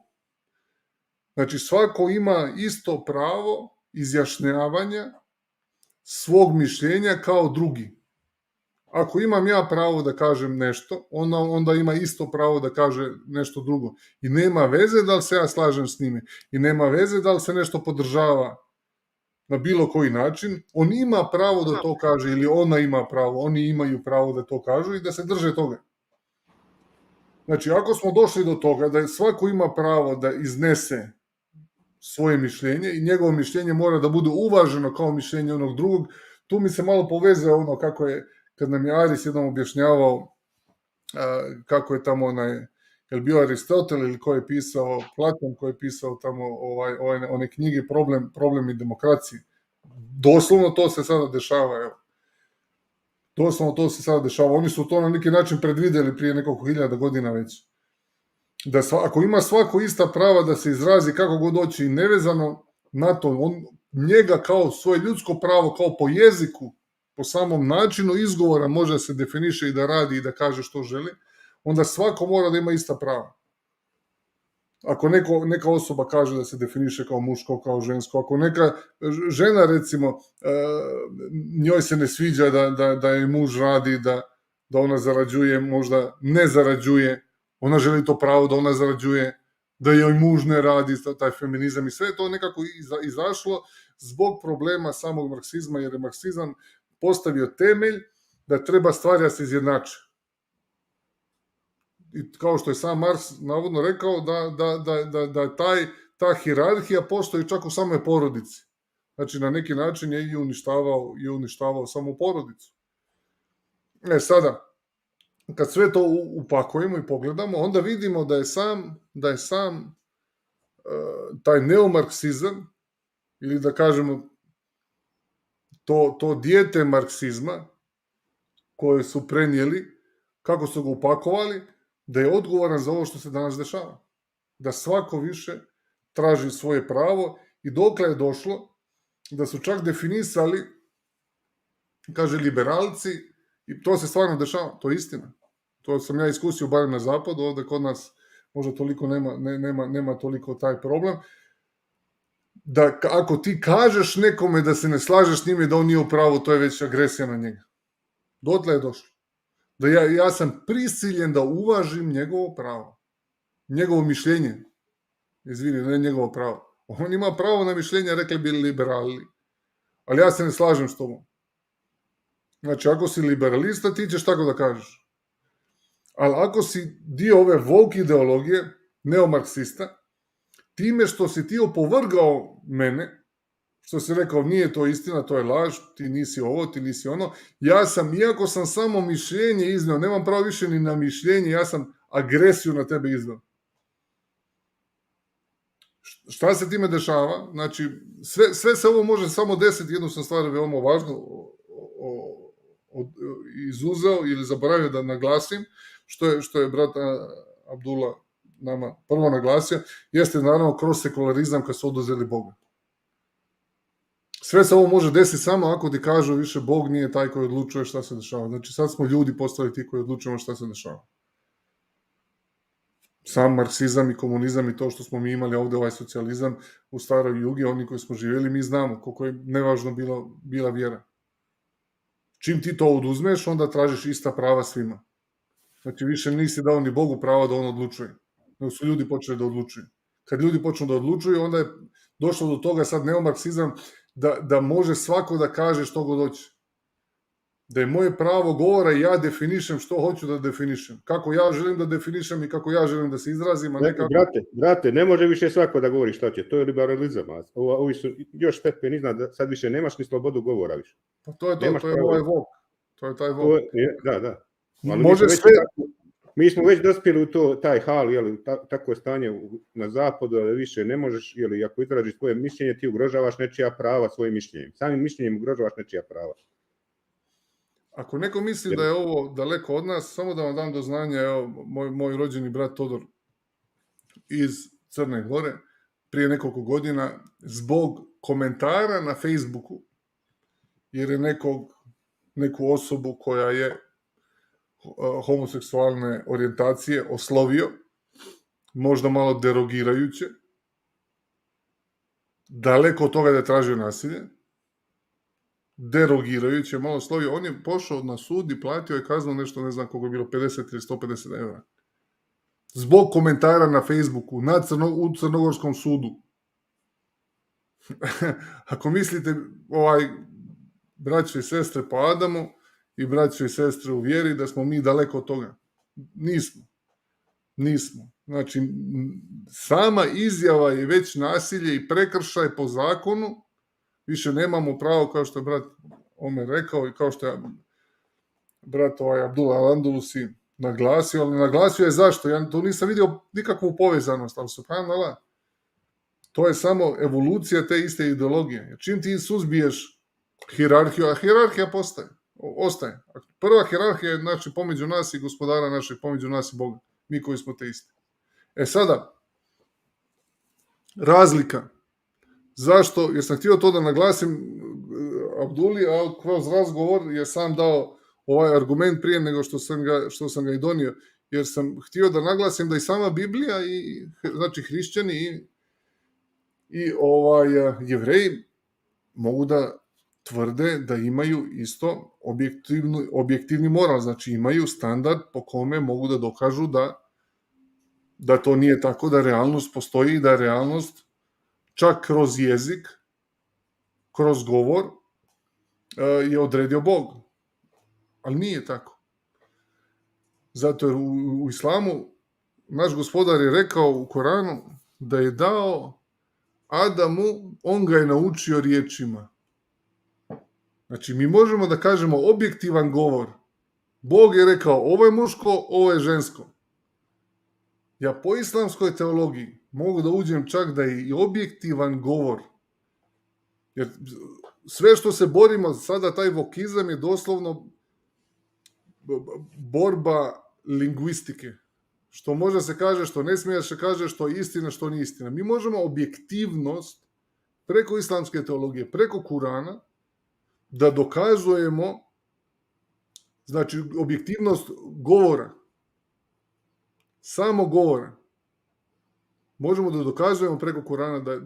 Zašto? Zato jer nije Adam alejhiselam izmislio imena, nego mu je od Boga dato.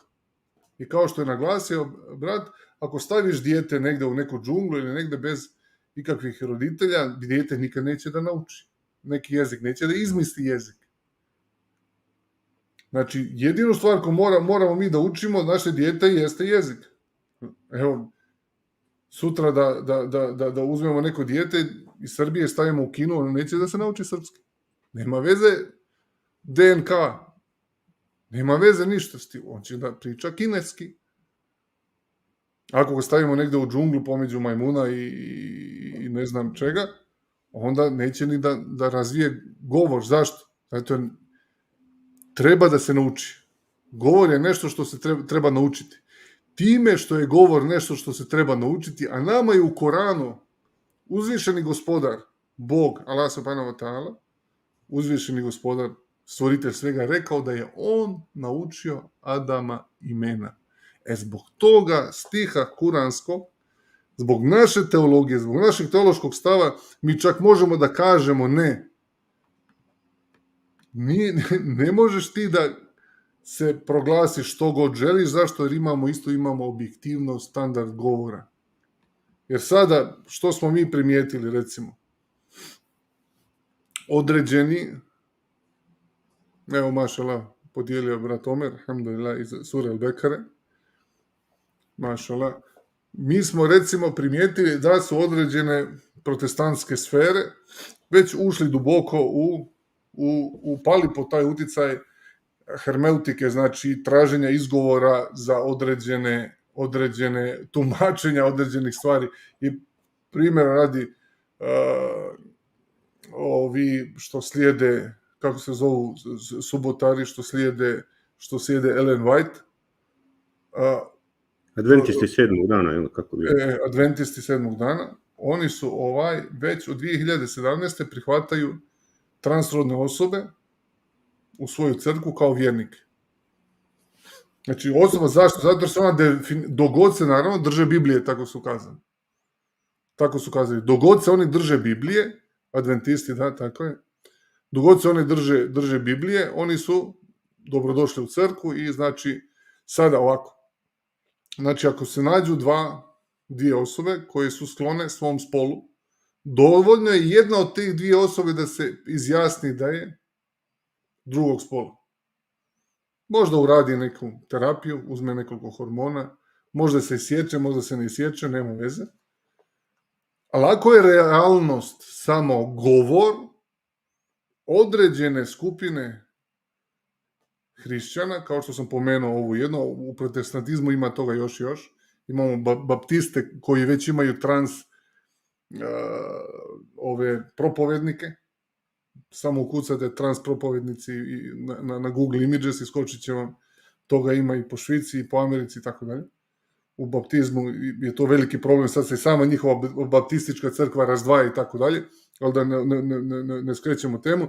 Znači, problem toga što nemate definiciju da vas je Bog naučio govora i ne smijem govor da mijenjam, čak po Bibliji ste u opasnosti da vas zavedu.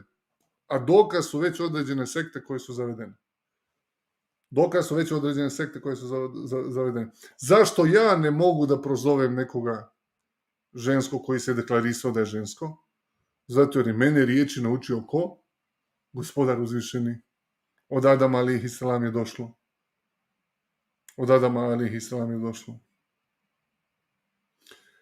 Brate, da dodaš nešto, ja se ovdje malo raspričao. Vidim, ti tražiš reference. Evo, u Bibliji vidimo da je Adem sam naučio. Znači, Adem je izmislio riječi. To je baš ono što je brat rekao. Tako, vraćamo se na ono gostovanje brata Sabura Ahmeda, kad nam je gostovali u onoj divnoj emisiji o darvinizmu i evoluciji, pa upravo je ukazao na to da je odlika ljudi, to što nas razlikuje od ostalih božjih stvorenja, upravo naš govor, koji je povezan s našim razumom i da je to Allahov dar ljudima, da ne postoji nijedno božje stvorenje koje ima slično ono što mi imamo, taj govor ima naravno, pa upravo da je time pobio onu čuvenu tvrdnju postanka ljudi od majmuna, jer mi se upravo od tih majmuna razlikujemo govorom.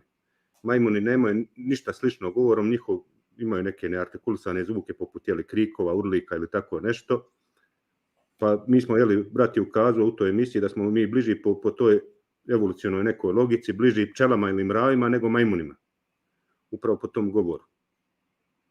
Vidimo, znači, danas je, znači, mi smo mislili, ja sam dijete kao i ti, brate, jer mi smo negdje tu neku djetinjstvo i mladost proveli u doba komunizma, odnosno samoupravnog socijalizma pod Joškom, što je rekao brat, pod Josipom Brozom. Danas kod nas ima ljudi koji pate nekako, imaju tu nostalgiju za tim vremenima. Naravno, ljudi inače imaju nostalgiju za mladost, ali imaju pate za tim nekim društvenim uređenjem u to doba ili tim nekim samoupravnim socijalizmom. Smatraju da je bilo pravednije društvo. Možda je bilo pravednije, sad ne bi ulazio u raspravu, ali bilo pravednije od ovog današnjeg sistema, ali svakako da je vršilo opresiju na religiju. Sam početak, kao što je i brat u ovom predavanju istakao, sam početak marksizma tih ranog 20. vijeka, početkom 20. vijeka, je početak kad se uzvišeni gospodar u svim religijama, ne samo u islamu možda je čak i najmanje, jer mi smo tu nekako uspjeli odbraniti, sačuvati, ali u svim ostalim religijama, naročito u kršćanstvu, sklanja u stranu nekako. Počinje se sklanjati u stranu, ne samo od strane tih marksista koji isključuju religiju, čuvene rečenice, da je religija opijum za narod. Ja mislim da je to Engelsovo, da nije Marksovo, ali da ne bi da je religija opijum za narod. I tako miču uzvišnog gospodara nekako na stranu, nekako su to počeli kasnije ove kapitalistički uređene zemlje slijediti, pa oni su slijedeći svoj materializam nekako tako i njima i također govaralo da se nekako uzvišeni gospodar izmakne u stranu. Počeli su naravno da obožavaju materiju, da obožavaju novac. Njihov gospodar postoje novac. I danas se tako zadržalo na zapadu. I danas u tom liberalizmu vlada materijalizam. I koliko god, evo ja sam do danas, do večeras bio mišljenja da je taj marksizam pobijeđen, da je on nekako skroz potisnut, da je zaboravljen više. Evo vidimo da nije, da je on evoluirao u nešto sasvim novo, našao je neke nove principe kako će urušiti društvo, kako će urušiti ljude, urušit će i na način da im dopusti apsolutnu slobodu, da više nikome ništa neće smjeti reći. Bukvalno ako budeš čovjeka pozivao na dobro, odvraćao ga od zla, vršit ćeš opresiju na njega. Vršit ćeš pritisak, tražit ćeš, i to je ono čega smo mi svjedoci. Zašto su muslimani najveći problem svih društava? Jer svaki sistem, svi sistemi se ujedinjuju protiv muslimana. I liberalisti, i kapitalisti, i socijalisti, i čak kršćani, vidimo, i većina, naravno, ima pojedinac, i židovi, većina židova, i hindusi, i budisti, svi se oni ujedinjuju protiv islama, jer islam jedini je ostao, taj koji čuva tu jezgru društva, čuva tu porodicu, čuva taj odnos između ljudi i Boga, čuva taj odnos međusobni između ljudi. Tako da kažem opet, alhamdulillah, hvala uzvišnom gospodaru, prihvatio sam islam prije 8 godina i od večeras mi je još draže što sam musliman. Alhamdulillah. Svaki dan, brate, svaki dan nešto novo naučimo. Nešto novo naučimo i onda nam je sve draže i draže što smo muslimani. Mi kao korist od ovih naših gostiju, iako engleski je pričao, ali prevešćemo, interesantno, stvarno, i se dotiče se baš ove ideologije, kao što je rekao Omer, i meni nije bilo jasno kako će da poveže sad marksizam sa woke ideologijom. Ali nema tu, to je samo prepakovana ista ideja da svi mora da budemo jednakopravni. Iako svako ima svoje mišljenje i svako može da izjasni svoje mišljenje i njegovo mišljenje mora da bude prihvaćeno kao mišljenje drugoga, onda nemamo standarda. Ako nemamo standarda, onda, kako kažu Englezi, anything goes, svašta se radi. Nema, brate, objektivizma ni u čemu, znači sve je postalo subjektivizam. Moral je postao subjektivan, razmišljanja su nam čak postala subjektivna, nema ništa, mislim, razmišljanje treba da je subjektivno, svako od nas ima svoj razum i svaki je pametan da ga koristi u toj mjeri, ali izbijamo i taj uticaj, što bi rekli, da je dozvoljeno nekom čovjeku da te posavjetuje, više bukvalno nećeš smjeti čovjeka ni posavjetovati šta je dobro, šta je loše. Alhamdulillah, kaže Abu Adam ovdje, samo da prokomentarišemo možda, kaže, njemu ovo malo komplikovano, pa alhamdulillah, brate, nije svako za ovakve gimnastike, ali kako znati šta mrziti, kako znati zašto nešto mrziti, to se neki pitaju, neki se ne pitaju, alhamdulillah. Dovoljno je da znamo, znači volimo i mrzimo Allaha radi, znači mrzimo grijeh i volimo dobra djela, volimo bogoslužje, volimo dobročinstvo i tako dalje. Ali kako znamo sad što je to i zašto? Neki volimo da se pitamo zašto, kako, i da upoznamo sisteme i odakle njima dolaze njihove ideje. Zato se malo bavimo nekim ovakvim temama. Možda su komplikovane za neke, ali barem za mene lično su mnogo korisne i omladina koja je možda zbunjena. Jer znaš kako je, brate, Abu Adame, nije svako sposoban da nađe istinu i onda odmah da se pokori. Imaju ljudi kojima dolaze šuphe. Zato smo mi ovdje. Evo, zato je ovaj stream ovdje.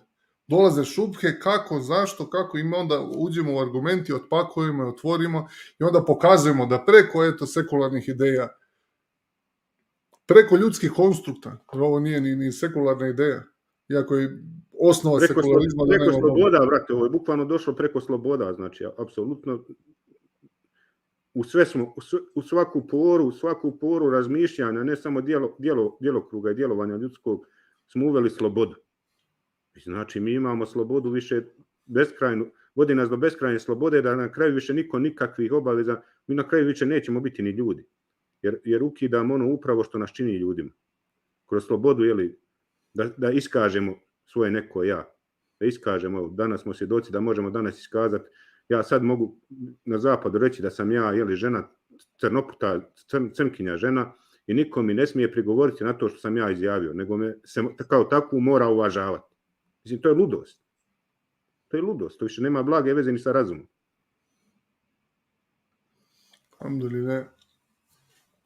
Evo, šejh nam se ovdje krije nešto u komentarima, nemoj Habibi sa tribina da nam navijaš. Obavio si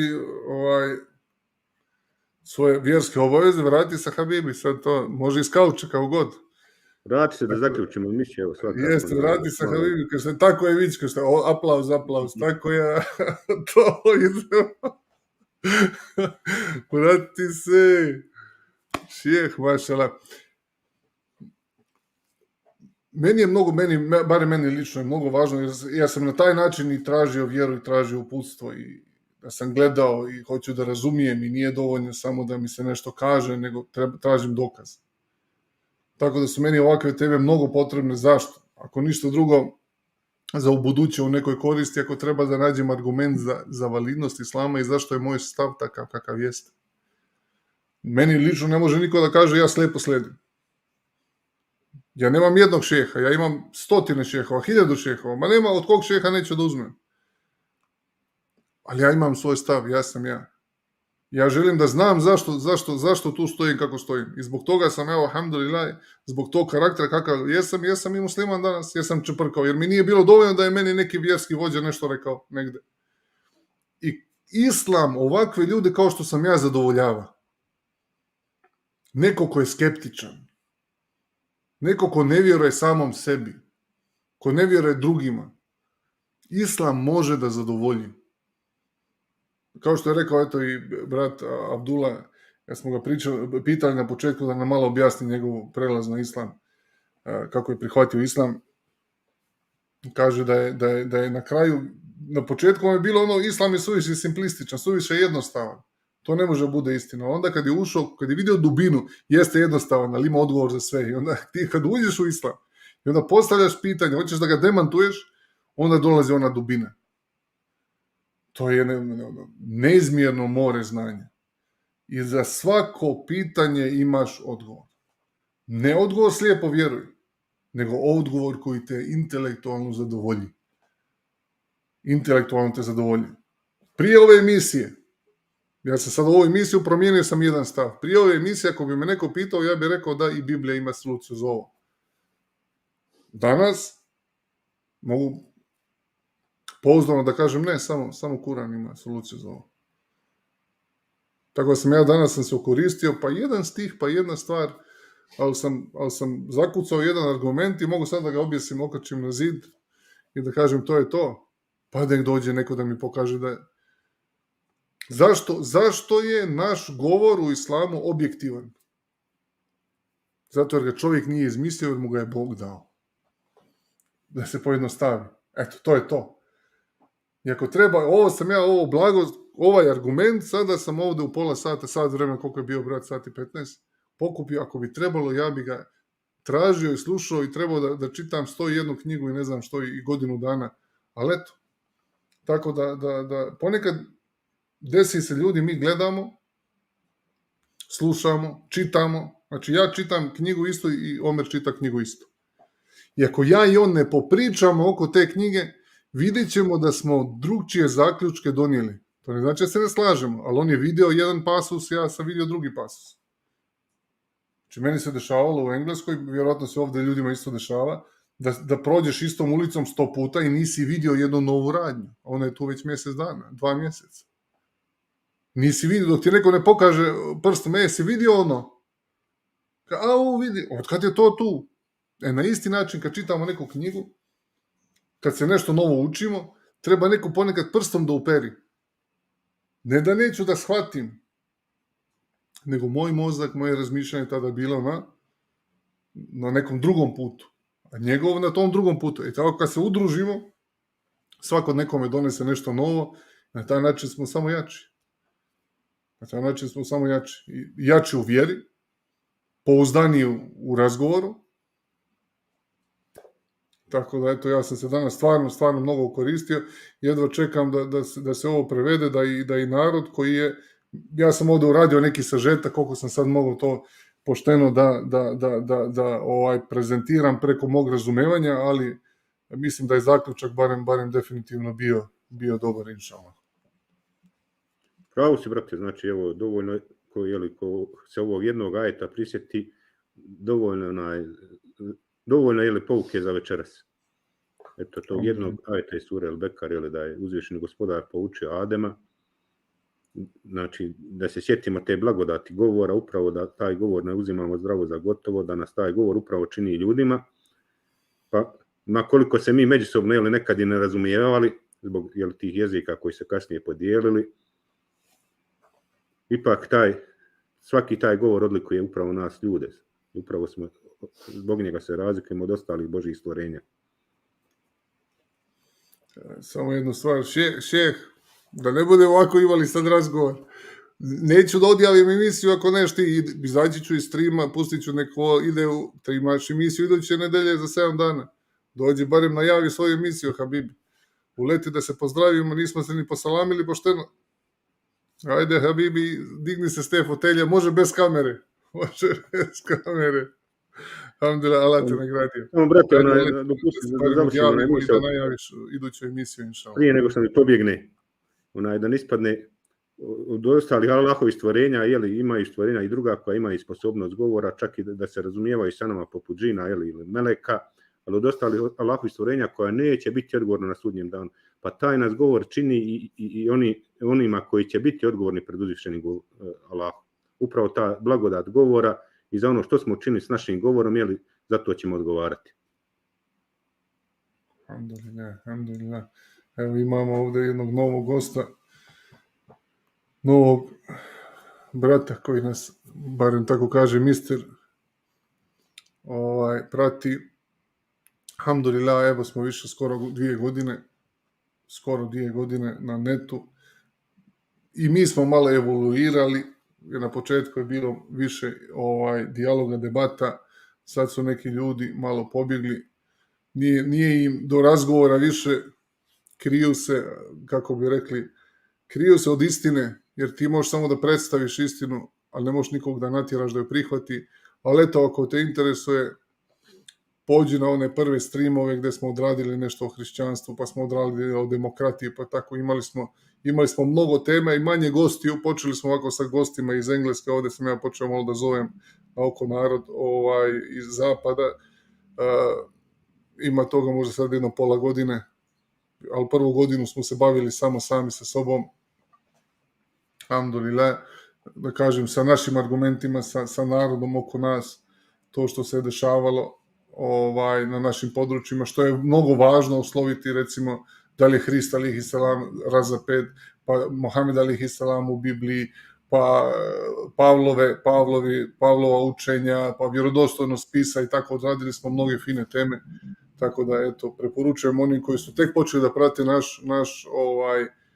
naš stream, da se vrate i na stare emisije, da pogledaju, i onda imali smo o demokratiji, o sekularizmu, tako da, eto, alhamdulillah, radimo na tome i nastavit ćemo na taj način da demantujemo neke ideje i da, naravno, na pozitivan način promovišemo islamski stav. Alhamdulillah. Šejh, mašallah, vratio se. Alhamdulillah. Salam alejkum, habibi. Alejkum salam, barakatu. Eto, bio sam malo da vidim kako je sa druge strane. Dobri ste, mašallah, dobri ste. Barakallahu fik. Evo, ovaj komentar da ga protumačiš malo. Vidim da se postavio komentar od brata Takenardija, mašala. Pa ti ćeš to bolje protumačiti. Pa Habibi, ti si ga starca, ja i Omer smo se ispričali jedno pola sata, treba da čujemo malo tvoju mudrost nekog, Habibi.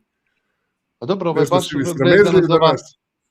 vezano za vas, tako da Omere bujrum, brate. Ja sam odgovorio, čini mi se, na taj komentar, mi u islam, većina nas koji smo iz neke druge vjere, sa neke druge perspektive, od dunjalučke ušli, vratili se islamu, ušli smo u islam, proučavajući ga. I onda, dok većina, nažalost, oni koji se rađaju u islamu, u muslimanskim porodicama, uzimaju tu blagodat, taj bereket, taj dar uzvišenog gospodara, uzimaju zdravo za gotovo i ne razmišljaju puno o njima. Čak i oni koji obavljaju ibadete, koji obavljaju, ne proučavaju puno. Mi iz neke te potrebe, iz tog nekog traganja, mi smo proučavali islam i danas proučavamo, ne na nivou svakako šejh kao ti, i učeni muslimani, ali alhamdulillah, stičemo te neke osnovne spoznaje, što je rekao i večeras mi je čak za jednu deređu draže što sam musliman, nego što mi je bilo prije upravo ove emisije. Naučili smo nešto novo u islamu. Ili smo se vratili, ili podsjetili smo se nečega što smo zaboravili. Ili nam je ukazao nešto prije što nam je prolazilo ovako. Znači, nisam taj stih 100 puta pročitao, ali to je to, treba ponekad neko ti ovako prstom ukaže. Ja bih ovdje dodao jednu stvar. Ovako. Čovjek mora, ako želi da napreduje u bilo čemu, da li je to sport, znači u bilo čemu želiš da napreduješ, prvo mora da prihvatiš da imaš mane. Nema napredka, ako ne prihvaćaš to u samom startu, nema ti uspjeha niđe, nikakvog. Niđe nikakvog. Pitajte šampione bilo čega, bilo kog sporta, bilo čega. Svi znaju gde nisu dovoljno jaki, gde mora se poboljšaju. Znači, prvo što treba da prihvati čovjek, sam insan, znači jeste ja za sebe, ja imam mane. Taj narcisoidni, kako se kaže, zaljubljen čovjek sam u sebe, ta ideologija neće nikako da ti prođe. Samo ćeš da se gledaš u ogledalo. Život je od metar ti i ogledalo je ništa više. Da hvališ samo sebe, kako si onome rekao ono, kako si ovome rekao ovo, kako si ti dobar, kako si ti ja, kako si ti ovo, kako si ti ono, kako si ti pametan, kako si ti sve. A istina je mnogo dalje od toga. Nikad neš da napreduješ. Ostaćeš tu gde jesi. Svakom čovjeku je potreban napredak. Svakom čovjeku je potreban napredak. Mi nemamo lično uputstvo, nama gospodar svetova ne kontaktira direktno s nama da nas ispravlja. Znači, mora da stavimo gledalo i da kažem nešto ne valja i da onda da gledam šta ne valja. Ako sam to spreman da uradim, nevezano da li sam musliman ili ne, da li je ovo pitanje sad neke fizičke aktivnosti, sporta, fudbala, košarke, rvanja, ne znam čega. Ako sam to spreman da uradim, onda imam potencijal da napredujem. Ne znači da hoću da napredujem, jer opet biti spreman nešto i biti sposoban da nešto uradiš su dvije stvari. Željeti nešto i raditi nešto su dvije stvari. A prvo, da bi uopšte mogao išta da uradim, jeste da vidim gde je moja greška. Možda vjerujem u stvari koje nisam provjerio. To je bilo moje pitanje prije kad sam bio ateist. Ja sam slijepo vjerovao u stvari koje nisam provjerio. Mi smo majmuni u redu, majmuni, ponašao sam se kao majmun. Bio sam majmun dugo godina. Bio sam veliki majmun dugo godina. Vjerovao sam, nisam provjerio stvari. Nisam shvatao odakle dolazi to znanje, na koji način dolazimo do zaključaka i tako dalje, tako dalje, tako dalje. Znači, da sam mogao to da prevaziđem, morao sam prvo sebe da ubijedim da možda ima stvari koje ja nisam provjerio, imam slijepo uvjerenje. Kad to shvatim, onda sam sebe pitaj što ja u stvari znam. Što sam u stvari provjerio? Odakle meni bilo koje uvjerenje u životu dolazi? Na taj način se napreduje. I intelektualno iskreni. Ako ne postanu muslimani, bit će prijatelji islama. Zato jer nema ništa u islamu što može da uvrijedi ili povrijedi bilo koju osobu. Pa makar oni bili pripadnici LGBT-a. Jer jedino što nekoga sprečava da bude to što jeste, što mi kažemo da je haram, da je nedozvoljeno po islamskoj teologiji, jeste da to promoviše u javnosti. Ali ako ima taj grijeh u svom srcu, teološki grijeh, da ga ne ispoljava, on ima tu unutrašnju borbu, džihad, sam sa sobom.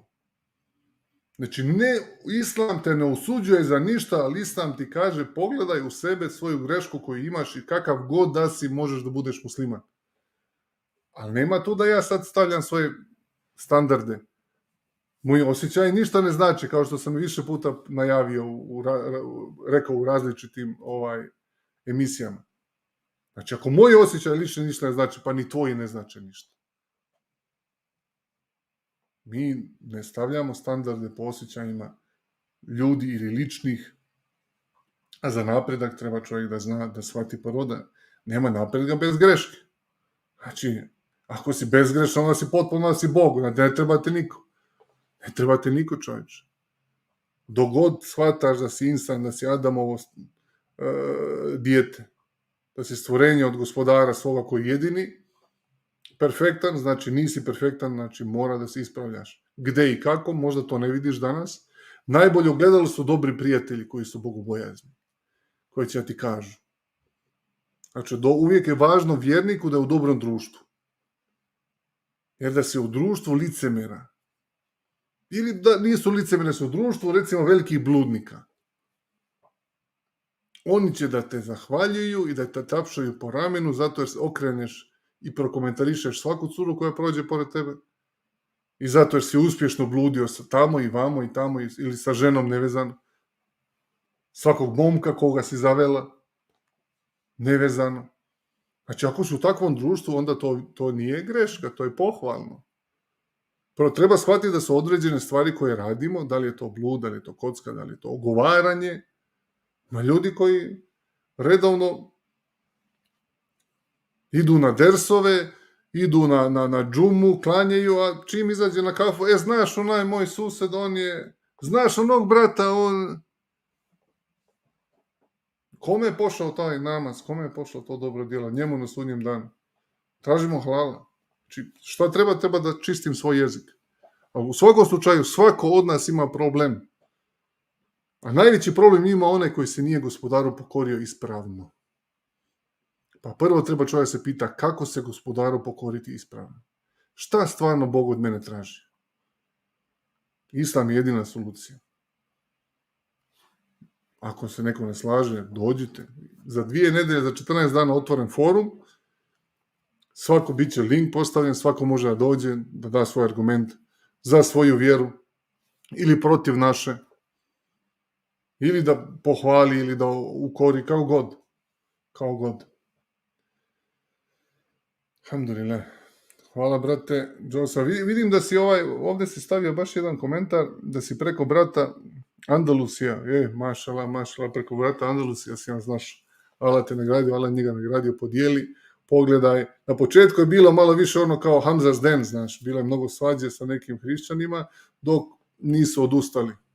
Ne zbog naše sposobnosti i superiornosti, zato jer smo mi samo predstavnici nečega što je uzvišeno, nego zbog samog islama, naravno. Ali onda ćeš vidjeti da su bile određene streamovi odrađeni na temu, pa podijeli u našem govornom području. Imamo, ako pođeš tamo, onaj playlist, imamo i jednu sekciju engleski samo i tu smo isjekli. Jesu titlovi, ali možeš i sa ljudima koji su u engleskom području da podijeliš. Svaki like, svaki komentar je dobrodošao na našem kanalu. Allah te nagradio. Alhamdulillah. To bi bilo to, ako hoće neko, mi prelaznici na islam i tako, to bi bilo kod mene, znači, savjet. Shvati da si grešan, da imaš mnogo grešaka, da nema napretka bez greški, znači, bez prihvatanja toga da imam greške, traženje grešaka. Provjeri epistemološki, znači, na koji način sam došao do informacija, da li ja slijepo vjerujem u određene stvari. I onda budi kritičan, nevezano da li bilo protiv tebe, protiv tvoje porodice, protiv tvoje nacije, protiv bilo čega. Istina je važnija od svega. Sam Hrist alejhi selam je navodno rekao u evanđelju da tražite istinu, istina će vas izbaviti. Tako da bi to bilo, taj moj savjet. Zašto smo mi neki konvertiti možda malo ovako drugčiji ili neki kažu jači, ne znam da smo jači. Imamo mi svojih problema, niko nije potpun sem gospodara našeg, tako da nas Allah subhanahu wa ta'ala sve uputi i ojača u ovom dinu, u ovoj vjeri. Ali ovakva emisija su meni, ja sam uživao, nažalost, ne pričaju svi engleski, pa prevešće se, inša Allah. Ko želi da pomogne u prevodu, obavezno da nam se javi i da se javi bratu Omeru isto, da podijelimo, evo, ako neko ne zna kako da se povežemo, biti@mail2london.com ako šaljete sa Google maila, nećemo moći da vam odgovorimo odmah, neke su komplikacije tu nastale, ćemo odgovorimo sa drugog emaila, nema veze, ali to je to, naći se način da se povežemo. Allah vas sve nagradio. Alhamdulillah. Kaže tako iz Crne Gore na pomoć ili u prevodu ove prethodne emisije sa bratom Dajlijem o važnosti medija. Uglavnom prevedena je ta emisija, sad ja samo još ne uređujem, trebalo bi biti ovaj vikend gotovo taj prevod. Hoćeš moći ono što sam ja sjekao, ili ću da sjećam ponovo? Pa sjećaš ti ponovo, brate, ja ću uklopiti prevod, pa ti čitavu emisiju, pa ti sjećaš što ti odgovara. Alhamdulillah. Allah te nagradio. Šejh, za 14 dana još da dodamo nešto ili za 7 dana, kako ćemo? Habibi, mutiran si. Tu sam ako Bog da, inšala, sljedeća emisija jeste sljedeći petak. Gost nam je magistar farmacije, farmakologije, Admir Hamidović, i tema će biti Islam i medicina. Pa ćemo tu obraditi tu jako lijepu temu o kojoj nismo pričali do sad nešto posebno, o medicini u islamu i sve što je vezano za medicinu i šta islam govori o medicini i tako dalje. Pa će inšala biti to lijepa tema sljedećeg petka, ako Bog da, inšala.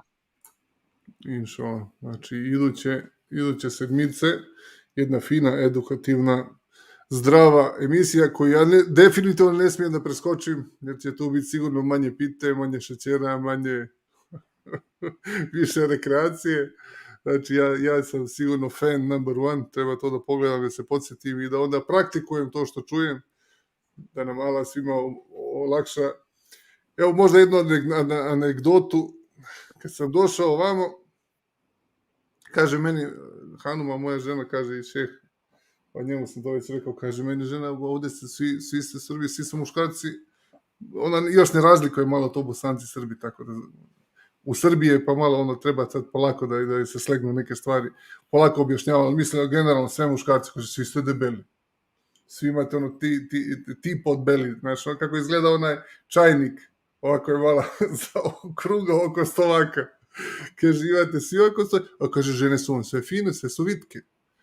Sve su vitke, mašala, pa sam onda zvao neku braću tamo iz Engleske, tako kaže, dođite vam, ovdje ste normalni, ovdje nisi debeo, ovdje se samo uklopiš, čoveče. Alhamdulillah. To je to kad se fino živi, kad se fino motaju te mantije i tako dalje, teško je zaobići to 1-2 kila brašna i 1-2 kila šećera nedeljno, a to je problem veliki. Ja ću htjela, brate, poručiti da jedeš onaj kašikom više, ali bojim se da ćeš govoriti da jedeš i mantije kašikom. Pa nije problem. Moguće vapi kašikom, nije problem. Alhamdulillah. Jo, brate, kad poveća kašikom, bit će kutlača. Maš, hvala lak na svakom dobro. Alhamdulillah, Allah vas nagradio. Za 14 dana otvoren forum, neki su se gosti najavili, ali u svakom slučaju to je emisija koja sad više 2 mjeseca i nismo imali, koja, znači, može svaka dođe musliman, ne musliman, da neko postavi pitanje, ako treba i od muslimana, od braće, sestara, naravno, preporučujemo da smo diskretni, da ne treba sada, da se svako bezobrazno ponašanje će se korigovati i po potrebi čak izbaciti iz emisije. Banovana je samo jedna osoba, svi znamo koja osoba, zato je promovisala ekstremizam. Tako da, eto, promocija ekstremizma i nečih sličnih stvari se ne dozvoljava. Sve ostalo, slobodno kažete protiv naše vjere i to je to, nije problem. Pričali smo satima i još ćemo pričamo satima sa takvim ljudima. Mi ne bežimo nigdje, znate gdje nas možete naći za 14 dana, znači 4. avgusta, inša Allah, ako Bog da, otvoren forum, iduće sedmice u petak, malo o zdravlju i medicini, emisija najbitnije sa našim uvaženim šehom i njegovim uvaženim gostom. Svako dobro, pozdrav do idućeg javljanja od ekipe. Mir svima, salam alaikum Omere, salam alaikum šeh. Alaikum salam, da sam me gradi vraća. Baš je bila lijepa večeras. Bismillahirrahmanirrahim. Wal 'asr إن الإنسان لفي خسر إلا الذين آمنوا وعملوا الصالحات وتواصوا بالحق وتواصوا بالصبر